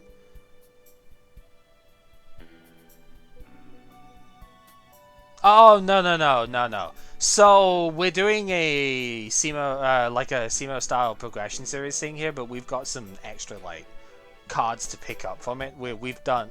Because we never played any of the Yugi sets and stuff, we wanted to include more of the cards than what they have. So, our wheel, we've actually gotten, like, a wild card from promo, structure, or starter deck stuff here. So... I'm kind of looking back through the relevant promos, I've been noting them down here, and seeing, okay, what could we possibly pick up? Tragodia would be one, if I'd actually play-tested with Tragodia, I would probably be more willing to pick this up. But I have no fucking clue how good this card actually is for what we want right now. So, it's like I kind of want it, but I don't know how good it is. You know, because I haven't actually seen it played. Could get playset of the Counter Dragon if I wanted to play that, but probably not.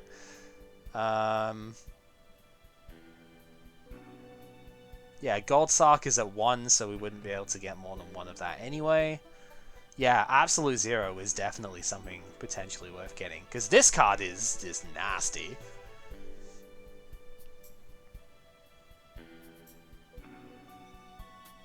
Because, yeah, it just takes any one hero monster, so, as you say, Stratos with that would be really good.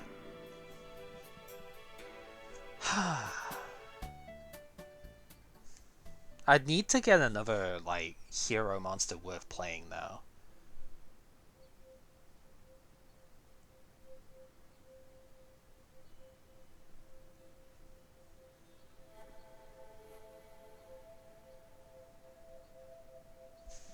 That would be the other thing. I need to find a hero that would be worth playing to go with that. But it is a very good option.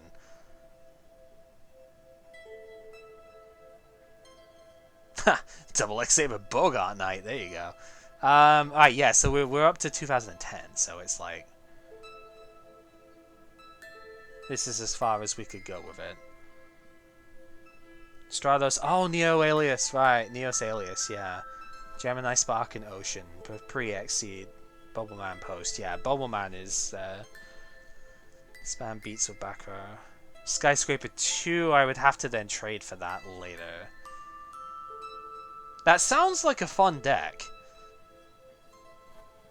Potentially taking us a little bit away from what I was going for in some of these, but it sounds like a fun deck. Yeah, Tragodia is definitely one. Thunder King Ryo honestly seems like it would be amazing though. Like, getting a playset of this would be generically very good.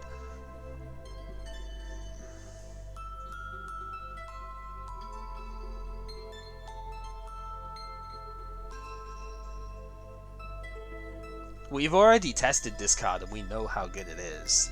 Yeah, they're gonna eat so many. That's the thing. I don't think I want to go down that route as far as stuff goes with it here. And I don't have any Super Poly. I have to go back and trade for Super Poly at some point later. Kib, I think, has got a couple, but I have 0.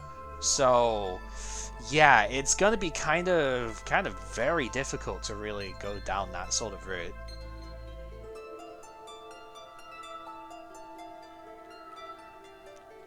I will say though, it is kind of tempting to trade for a Super Poly in the next setup if I can afford to get a couple, because that Synchro Dragon Fusion thing that I picked up, that would be a way of getting...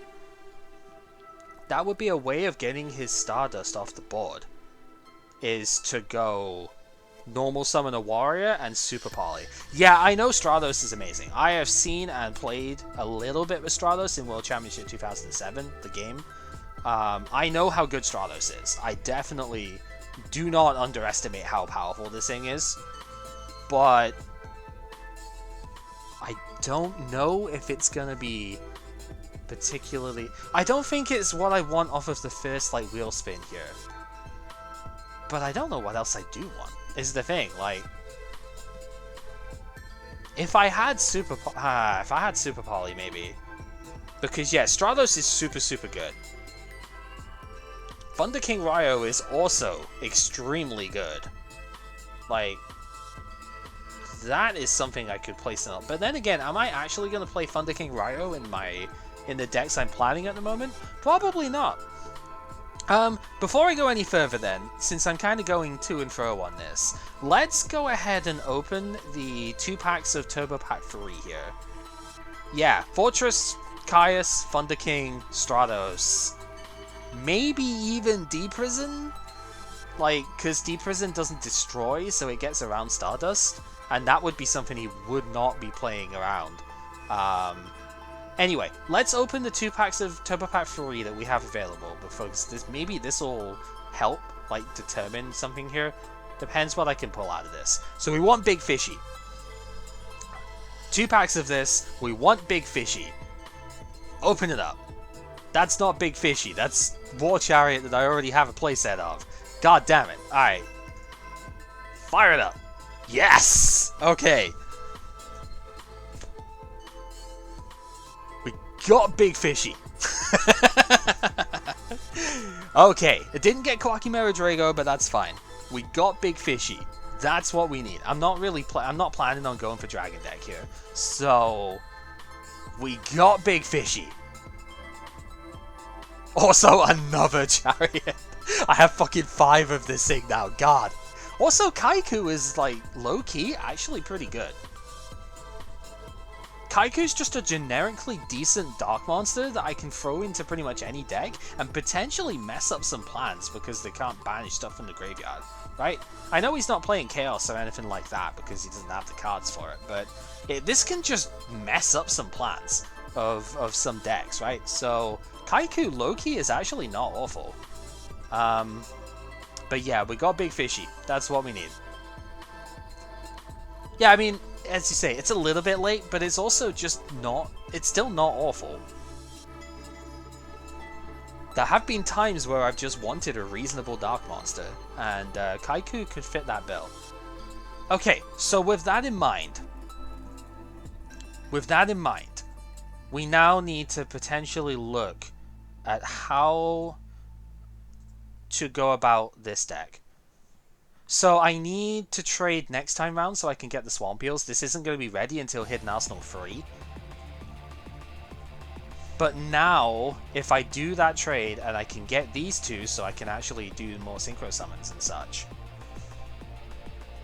Pretty much remove the Armory Arm and remove the Colossal Fighters and I can like go for this deck at this point. So the Colossal Fighter's out. We do have Scrap, Archfiend, and Dragon to go in.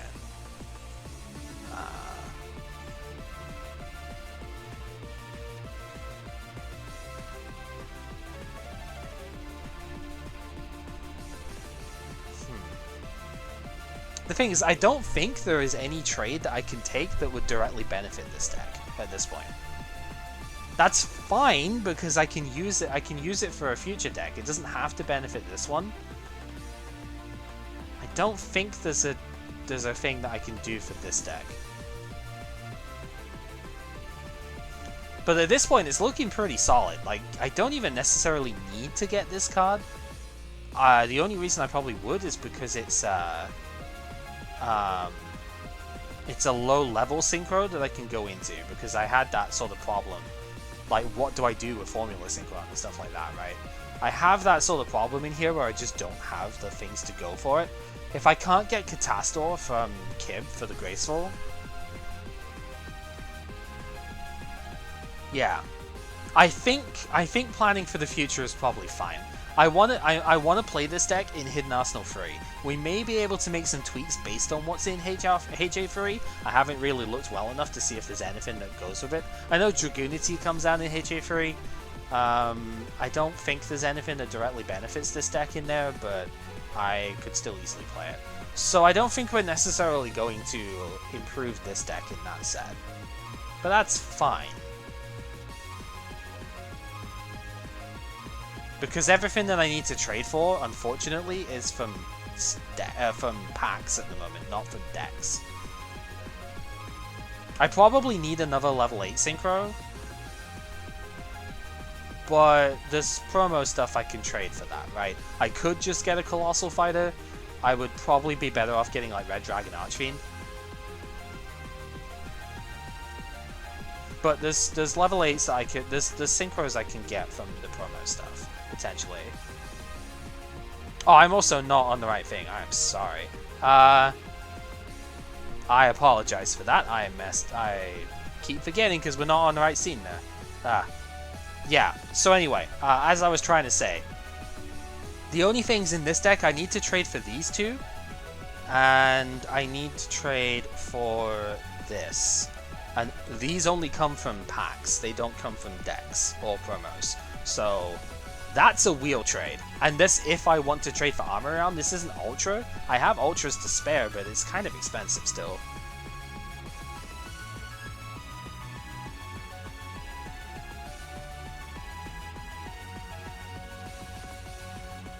So yeah, I think I'm not gonna get the promo from the wheel based on this deck.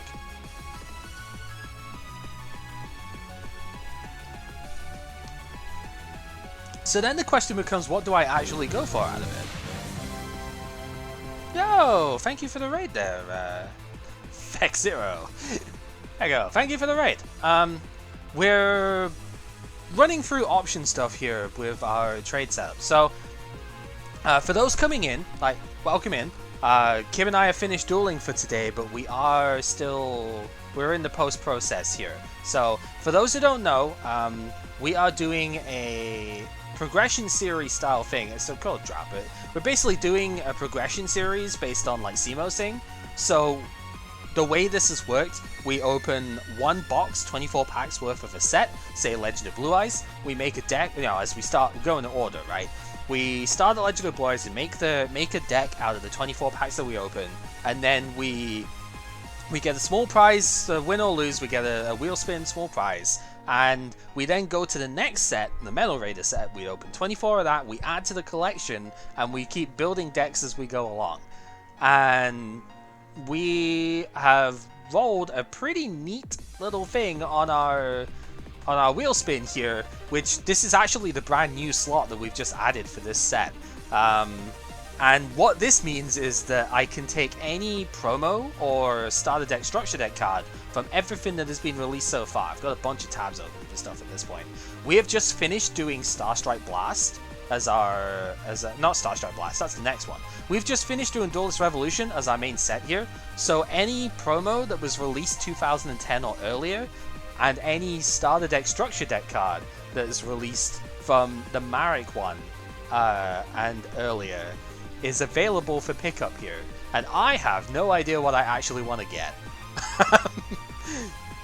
I've been kind of looking through for a bit, and I'm trying to work out what exactly I even want to take here.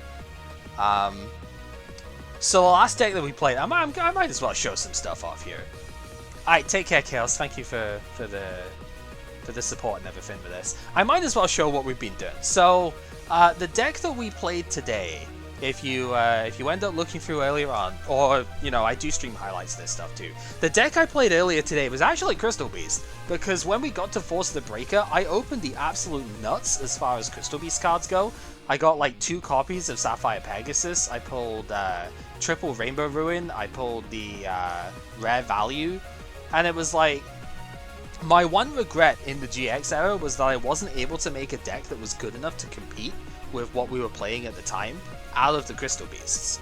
But with the set that we just opened, We have Horn of the Phantom Beast to give them more attack.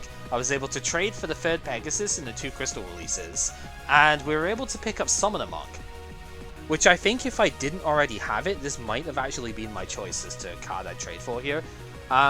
Because Summoner Monk, if you discard a bunch of the Crystal Beast spells, just don't do anything immediately.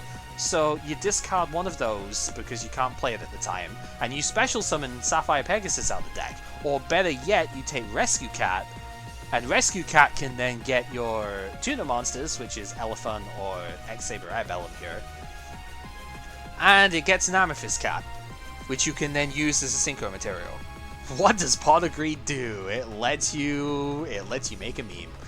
I don't know, it's got 3 words on there and they are indecipherable, so your guess is as good as mine. Yeah, we're also playing current ban list, but traditional format. So we are allowed ban cards in here. Funnily enough, I only have 3. I have 1 in the side, but I only have 3 ban cards in this this deck. The Pot of Greed Graceful, Ancient Fairy Dragon, because we did pick that up as well, and the Painful Choice in the side. Painful Choice isn't actually super good in this deck. It's okay if you Rescue Cat early and then you can Painful Choice the other Rescue Cats out the deck. But as it turns out, it's not like... It's funny because Painful Choice has been so disgustingly good in so many of the decks I've played, but it's not very good in this one. Because I don't really want my cards in the graveyard as much, right? Because if I put a Crystal Beast from deck to grave, that's not going, you know... Like, Crystal Blessing is okay for that, but, like, that's relying on a combo piece at that point. Doesn't necessarily do as much as I want. So, funnily enough, this is probably the first deck where I've said Painful Choice is not actually that good. And it's still good, like, don't get me wrong, it's still, like, a very ridiculous card, but it doesn't actually do what I would want it to do in this deck. Maybe filter out some of the Crystal Beasts, like if I get 1 Rescue Cat off, I get the Elephant Amethyst Cat, that goes into Naturia Beast, which is gross by the way. This card is so fucking strong. This card is so powerful. Yeah, just shuts... I mean, Kiba's got Change of Heart, Snatch Steal, and Brain Control. I have Brain Controls, but like, it's been hard to fit them in. But he's got Change of Heart and Snatch Steal, so just being able to stop that. He now has Regeki as well. He's finally gone in and picked up like Regeki and a couple of Bottomless Trap Hole as well, actually. He's finally picked up Regeki though, so I may have to start side decking my Body as a Shield at this point, because he's got Torrential, 2 Mirror Force, Regeki, and double Bottomless Trap Hole. If he plays all of them, then I think I actually have to start siding my Body. My Body as a Shield is pretty good for dealing with stuff that way. But yeah, this is what we played today. And I hard bricked game 1, like I just couldn't do anything. Game 2, I opened like Rescue Cat, Pot of Greed, so you know, that's pretty good. And game 3, I went second and opened Rescue Cat, Graceful Charity, which was still good enough to deal with what was there. So, like, that's pretty strong. Also, this guy is so cute. Look at him, he's got a freaking flower on his nose. Like, he's really good though, because you Rescue Cat, Elephant plus this, get Naturia Beast out. Naturia is a beast card, so you draw a card afterwards as well. So he's actually pretty good, as well as just being so dang cute. Like, come on. How could you not love this guy? Yeah, so that's what we played today. There's been a few other ones I played as well, or a few others I'm thinking on playing. What do I want to show? One for the future, I suppose. I'm in the process of constructing this one. I need a couple more trade cards. I need to actually trade for this one, because I don't have any copies of it right now, and because Fishball Blaster is banned, therefore I can only play one of it, traditional format and all. I need to get another tuner that I can take out of the deck with the Super Ancient Deep Sea King Sulicanth. I fucking love this card. It is just like the most Yu-Gi-Oh name you could ever come up with, but like, it's so good. It's so good. Discard 1 card, special summon 4 monsters, 2 of which are tuners, so you can synchro summon the crap out of everything. So good. Yeah, this card is gross. And like combining it with a Frog Engine lets you have enough tribute monsters out to, or like tribute fodder to easily summon it too. So like yeah, it's level 7, but who cares? You've got Ronin Toadin, you've got Treeborn Frog potentially, you've got Substitute Dupe Frog stuff going on. Sinister Serpent can come back as well. Like this card is not difficult to get out in this deck. So yeah, this is really good. I love this deck. But we need a couple more cards to construct it first. So 2 sets time we'll be able to pull that one. Since I did just get the 3rd copy of Big Fishy. Turbo Pack 3 gave us that, so very good. Let's see, what other fun stuff have we had? There's a lot of decks that we've been sort of in the middle of building here, based on the collection stuff. Like I was gonna play Flamevel. Kib actually played Flamevel today, but forgot about Rekindling. He only has 1 copy of it, so it's a bit of a shame. But I don't have 2 copies of Magician, I have 1. And I actually only put 1 Archer too. So this deck doesn't really work that well right now. I would need to trade for more copies of the Tuna Monsters, which is a bit lame. Don't really want to do that at the moment, so... But it's a fun deck. It does work fairly well. And some other stuff. Is there anything I've actually played recently, or have I just deleted all of those? I think I've just deleted most of them. I did try and play Fortune Ladies because I did pull a playset, like the full lady deck, basically, but they were really bad. I just couldn't get going with it. I was trying out the General Beast stuff because I was like, okay, this comes in the set that we just opened. It's like, let's future test this a bit and play the Flamevel stuff alongside the Beast cards. I don't have Beast King Barbaros. This is actually to get traded out at this point. But I figured I might as well test it because I know this card is pretty good. And it's like, Rescue Cat is just so strong. We are playing Priorata as well, so like Rescue Cat doesn't negate the effects of the monsters that it summons. Doesn't stop them from attacking either, which I guess it doesn't do nowadays, so, you know, that's kind of fun. But, yeah, Rescue Cat's been the thing of a lot of decks here, because I guess here's the best one that we've come up with, if it actually loads. Dueling Book sometimes lags a lot, unfortunately. There we go. This is easily the best deck that I've managed to play so far. I think I have a couple of Synchros that I could put in instead now, because I got Scrap Archfiend and Scrap Dragon. So like Life Transfer can come out, and probably Urbellum comes out as well. And we just put the 2 Scraps in there at this point. So like that's fine. You don't generally go into level 8 in this deck, but 7 is possible. But yeah, Rescue Cat is disgusting. It's good at, like, Naturia Beast also has been good enough where I've actually put a Test Ape in this deck. So I can use the Airbellum plus Test Ape to go into Naturia Beast. It's actually that powerful. It's kind of disgusting. So yeah, Gladiator Beast has been the standout for me. And it's mostly Turbo Pack 3 has given me Triple Chariot. This is what's really like solidified this deck, is just like absolutely over the top at this point. And it's just like this deck has an answer for just about everything.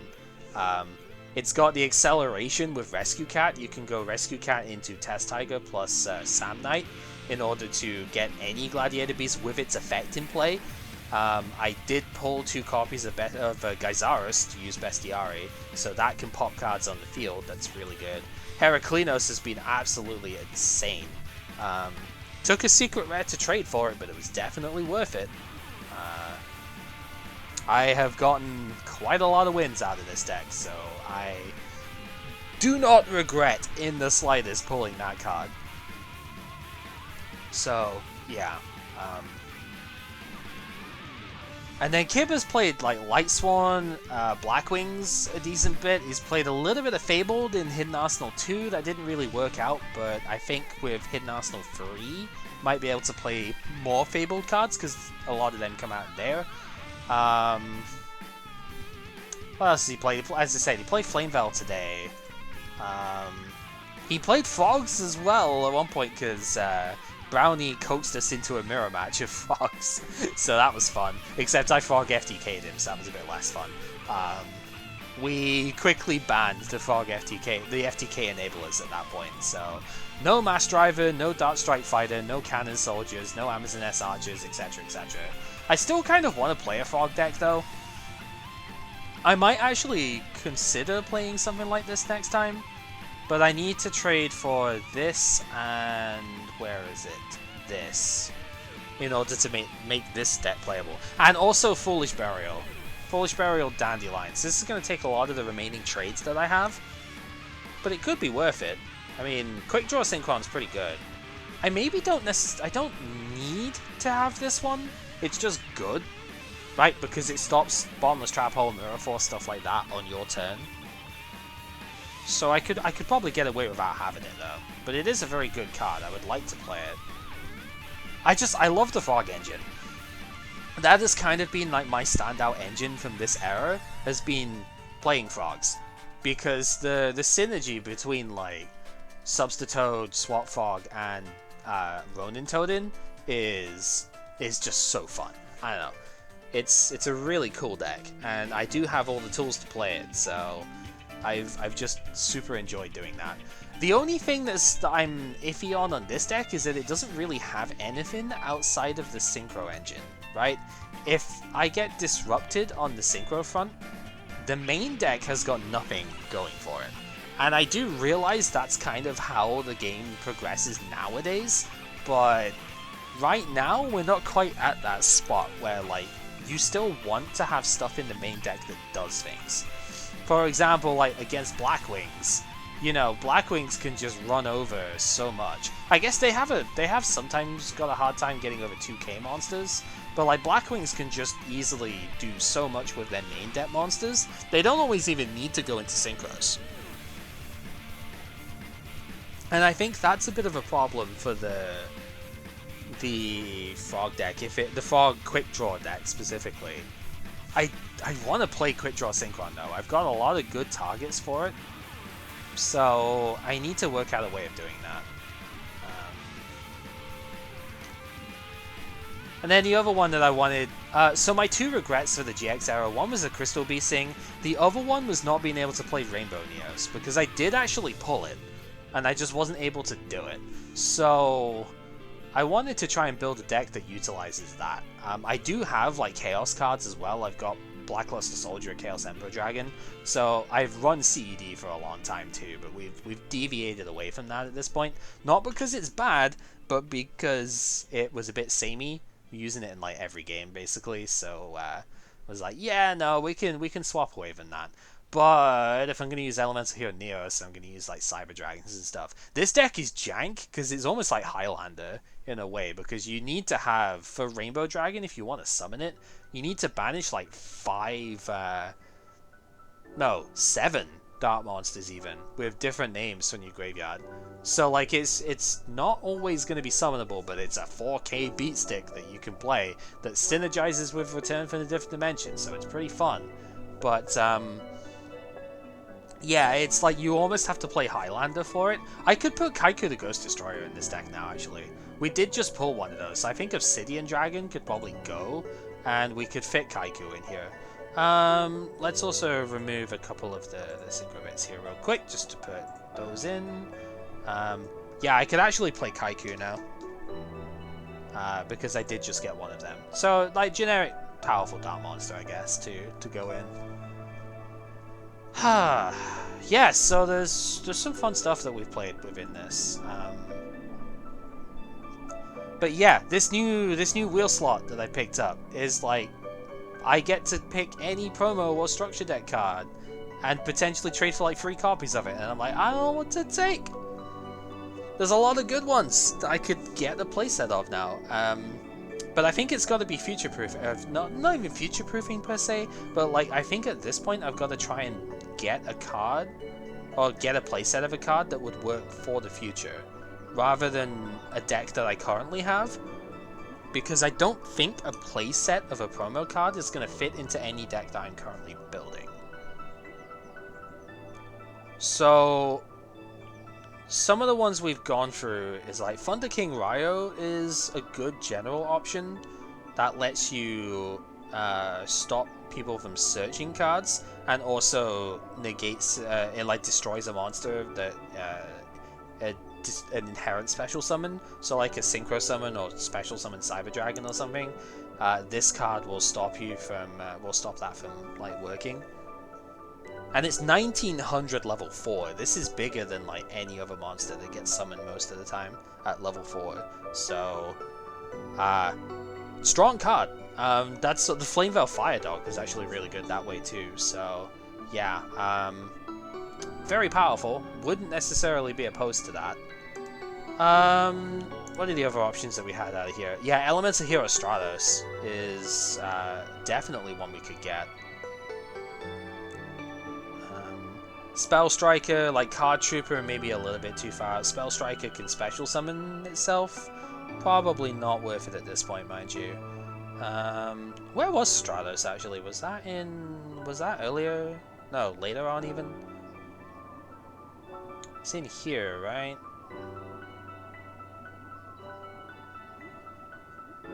That's 2009, that's way too late. Of course, you could also take something like Goyo Guardian. That would be disgusting, but I already have level 6 Synchros. I'm not really too interested in getting Goyo. Neither of us actually got Goyo Guardian out of the... oh, it's up here. Neither of us actually got Goyo Guardian from the Duelist Genesis, and I'm not really interested in picking it up. It's a little bit too powerful as a level 6 Synchro, to be honest.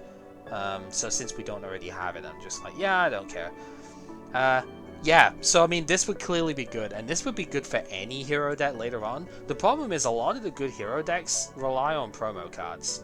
Like, we're not really going to get hero monsters as much for now. So, I suppose the way that Chaos was showing me this one is, or like describing this, is you would use this with Neos Alias, because that's 1900, right? And with Elemental Hero Absolute Zero, you need a hero monster and a water monster. So you would use that with potentially Bubble Man, Elemental Hero Bubble Man, and there was another water that we could run with that. Oh, Elemental Hero Ocean, but that's also a promo. We could actually go and look at that, because I have it here. So Elemental Hero Ocean, once per turn, yeah, during your standby phase, you get a hero monster from your graveyard back into the hand. So that would be your water monster. But, yeah, I don't know. I mean, it's kind of good. I mean, you could search the Stratos with E-Emergency Call, and then that gets the monster out of the deck. If you play in Bubble Man, that would get that out of the deck. So that you could play, yeah, Stratos, Bubble Man, that goes into Absolute Zero. And that would be kind of cool. But I don't know if that's really what I want to go for. But I mean, that's an option. Stratos is good. Thunder King Ryo is good. Dimensional Prison is kind of cute, but I don't think it's really that impressive at this point. I love this Counter Dragon guy as well. He's actually really fun. I don't think I'd use the promo thing on this, but if you counter trap the opponent, and negate one of their spell trap or monsters, you can special this from the hand. It's 2800, and depending on what you negated, it gives you very strong effects, like 1500 burn damage for negate the spell, destroy a card if you negate a trap, and target a monster, and special it from your graveyard if you negate a monster. Problem is, I can't really negate monsters. I don't have Divine Wrath, so I need to go back and trade for that, which I could do. It's a decent card, but I don't think I'd really want to do that. If I had Divine Wrath, that would actually be a considerable one to play. I have built that deck and tried it out. It was fun.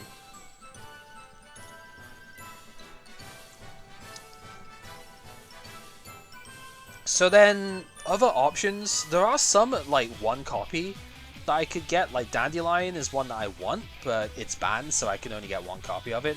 Beast King Barbaros is nice, but I don't think I'd want to trade for that, it's a bit too simplistic. Tragodia is really good, but I've never played with it, so I don't actually know like how best to utilize this. I know it was played a lot at the time period, And this will work into Exceed format too. So when you take battle damage, special it from hand, 600 attack and defense to every card in your hand, kind of whatever. Send one monster from your hand once per turn to the graveyard. Permanently take control of one of the opponent's monsters that's face up of that level. And then once per turn, target a monster in your graveyard and match the level of it with this one. So it obviously works really well in Exceed era because you can discard a monster, say a level 5 or a level 6, take control of one of the opponent's level 5-6 monsters, and then use that monster in the graveyard to match levels to then work with an Exceed summon. So obviously that is really strong. In the Synchro era, you can match levels in order to better Synchro summon stuff out. That is actually still really good. I just don't know. I don't know if this card is going to be like best utilized by me.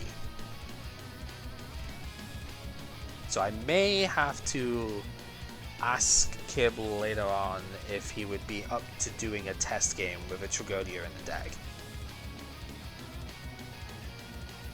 Because I honestly might take it. It is a really good card. And it would work for the next era too. I just don't know. I don't know how good it is because I haven't played with it before. If that makes sense. Like, I haven't seen it played. So, as far as some other stuff here, I'm trying to think if there's anything in here that would be worth it. Probably not. I don't actually... Oh, Red Nova Dragon is the... No, it's Majestic Red Dragon. What is Red Nova Dragon? Duelist. Oh, Lost Connection. That's a big rip. What is Red Nova Dragon? There must be a reason why I didn't pick. I mean, I think you need Red Dragon Archfiend for that, which I don't have.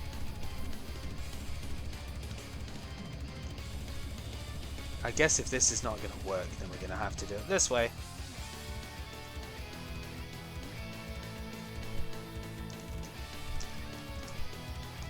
Red Nova. I could have... Okay, whatever. Oh, Red Nova is just actually a thing, too. Red Nova Dragon. Yeah, 2 tuners plus Red Dragon Archfiend. Yeah, no. I mean, it's powerful. But, yeah, no. I don't have Red Dragon Archfiend, so there's no way I'd get that. Tyrant Neptune, I know, is banned because of Lyrillus, but that's whatever. Yeah, there's nothing really there.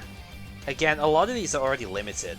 Like, Gold Sark is one I would take, but is limited. Dandelion, Red Eye, Darkness, Metal Dragon, the same thing.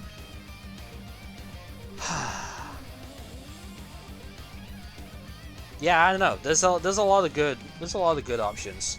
I may have to just like consider it for next time around.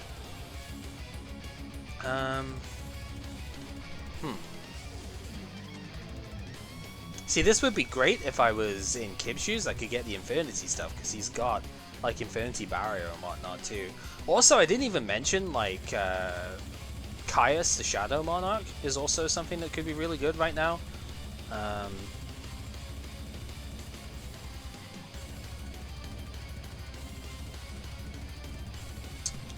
Yeah, I don't know. This is tough.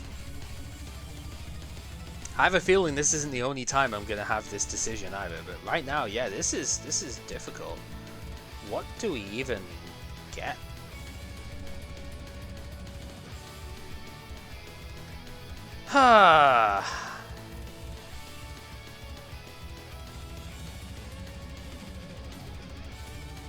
Okay, part of me is leaning towards like Thunder King Ryo, but I don't know. I think I need to ask him if he'd be up to doing a Tragodia test though, because I need to see how good that card is.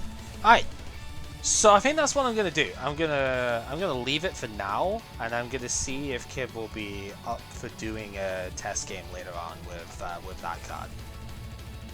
Yeah, looking at his stuff here, there's a few of these I'd probably want, but this is 2011. We can't get these.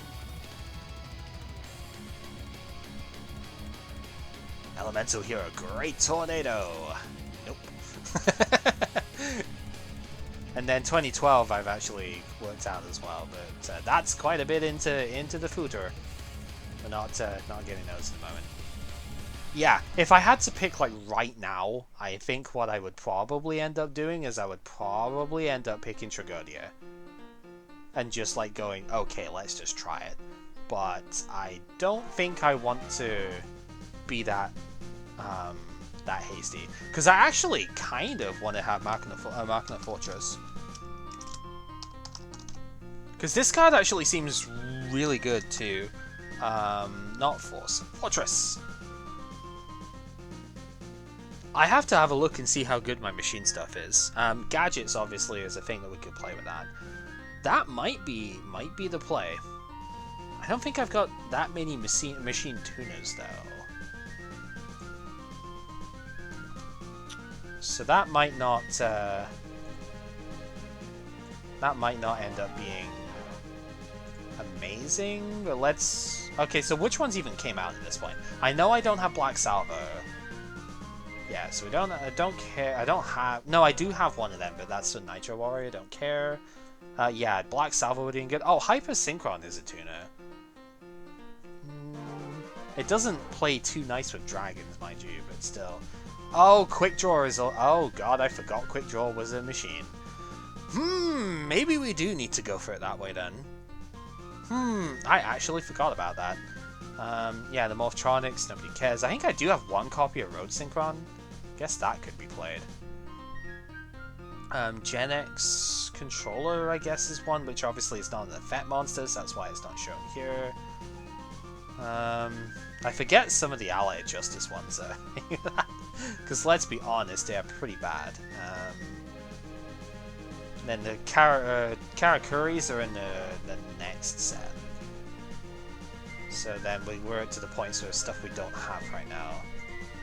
So not a lot of machine tuner monsters right now.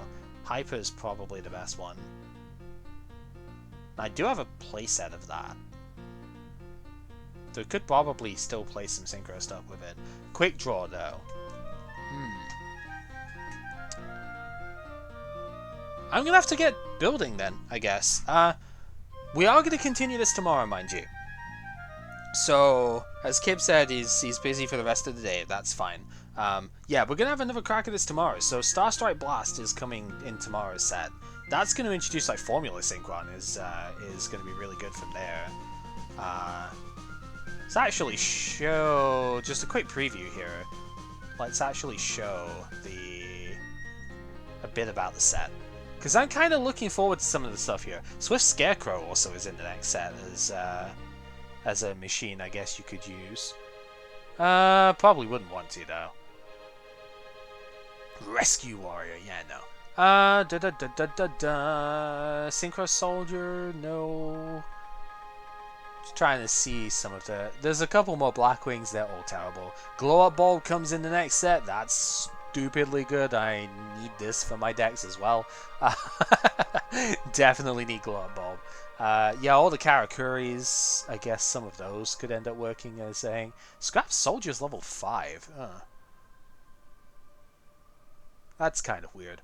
Needs to also be used specifically for scrap stuff. Ew. Yeah, the Naturia. Oh, it's level 4. Okay. Oh, it's special summons in hand. Okay, that's fine. Yeah, Naturia Cherry's being a super rare is kind of annoying now. But yeah, we could use Naturia stuff too. There's a Monarch that's garbage. A couple more of these Synchro fusion monsters. Oh, Red Nova Dragon comes in here. I see. Okay. Tuning is in this set too. That's another really good card. Just trying to think, is there anything that would work with this this deck that I'm considering? Vancy's Emptiness is in the next set. Fuck. Droll and Lockbird is there. Oh, you're a tuner. You're a secret rare though. Good luck with that. If you do, Banishers. Okay. Yeah, the Gravekeeper stuff. Kawaki Meru, that's another one that I want. Oh, God. It's actually a few that I want in here. Kawaki stun deck is actually something I was considering too. Maybe I do take Thunder King Ryo then, because it could work with a Kawaki deck. Maybe Ryo would actually be the play because of that. Royal Knight of the Ice Barrier. I swear to God, if I pull this card, I'm gonna flip. Duradar could be really good if it was not a secret rare. There's some Dragunities in here too. I guess they're preparing for their structure deck, which comes out pretty soon. Yeah, okay. I think I'm just gonna hold off then, and we'll show what I have picked up tomorrow. I've got some deck building to do by the looks of it. Thank you guys so much for watching. Hopefully you've enjoyed yourself. Sorry, this has taken a lot longer now than it had before, but that's okay. We're fine with it. So yeah, tomorrow we will draft the set that we're looking at here, Star Strike Blast. Really just need Formula Synchron is the big one that I want out of here. Where is it? Where is it? There it is. We need this guy. A level 2, it's a Synchro and a Tuner at the same time. You draw a card if you Synchro into it, and it can actually Synchro on the opponent's turn, which is quite fun. But we need this guy, especially if we are going to actually try and summon this, which we've got to pull first, but you know. If we can, would be really fun. But yeah, that's going to be for tomorrow. So yeah, till next time, take care everyone.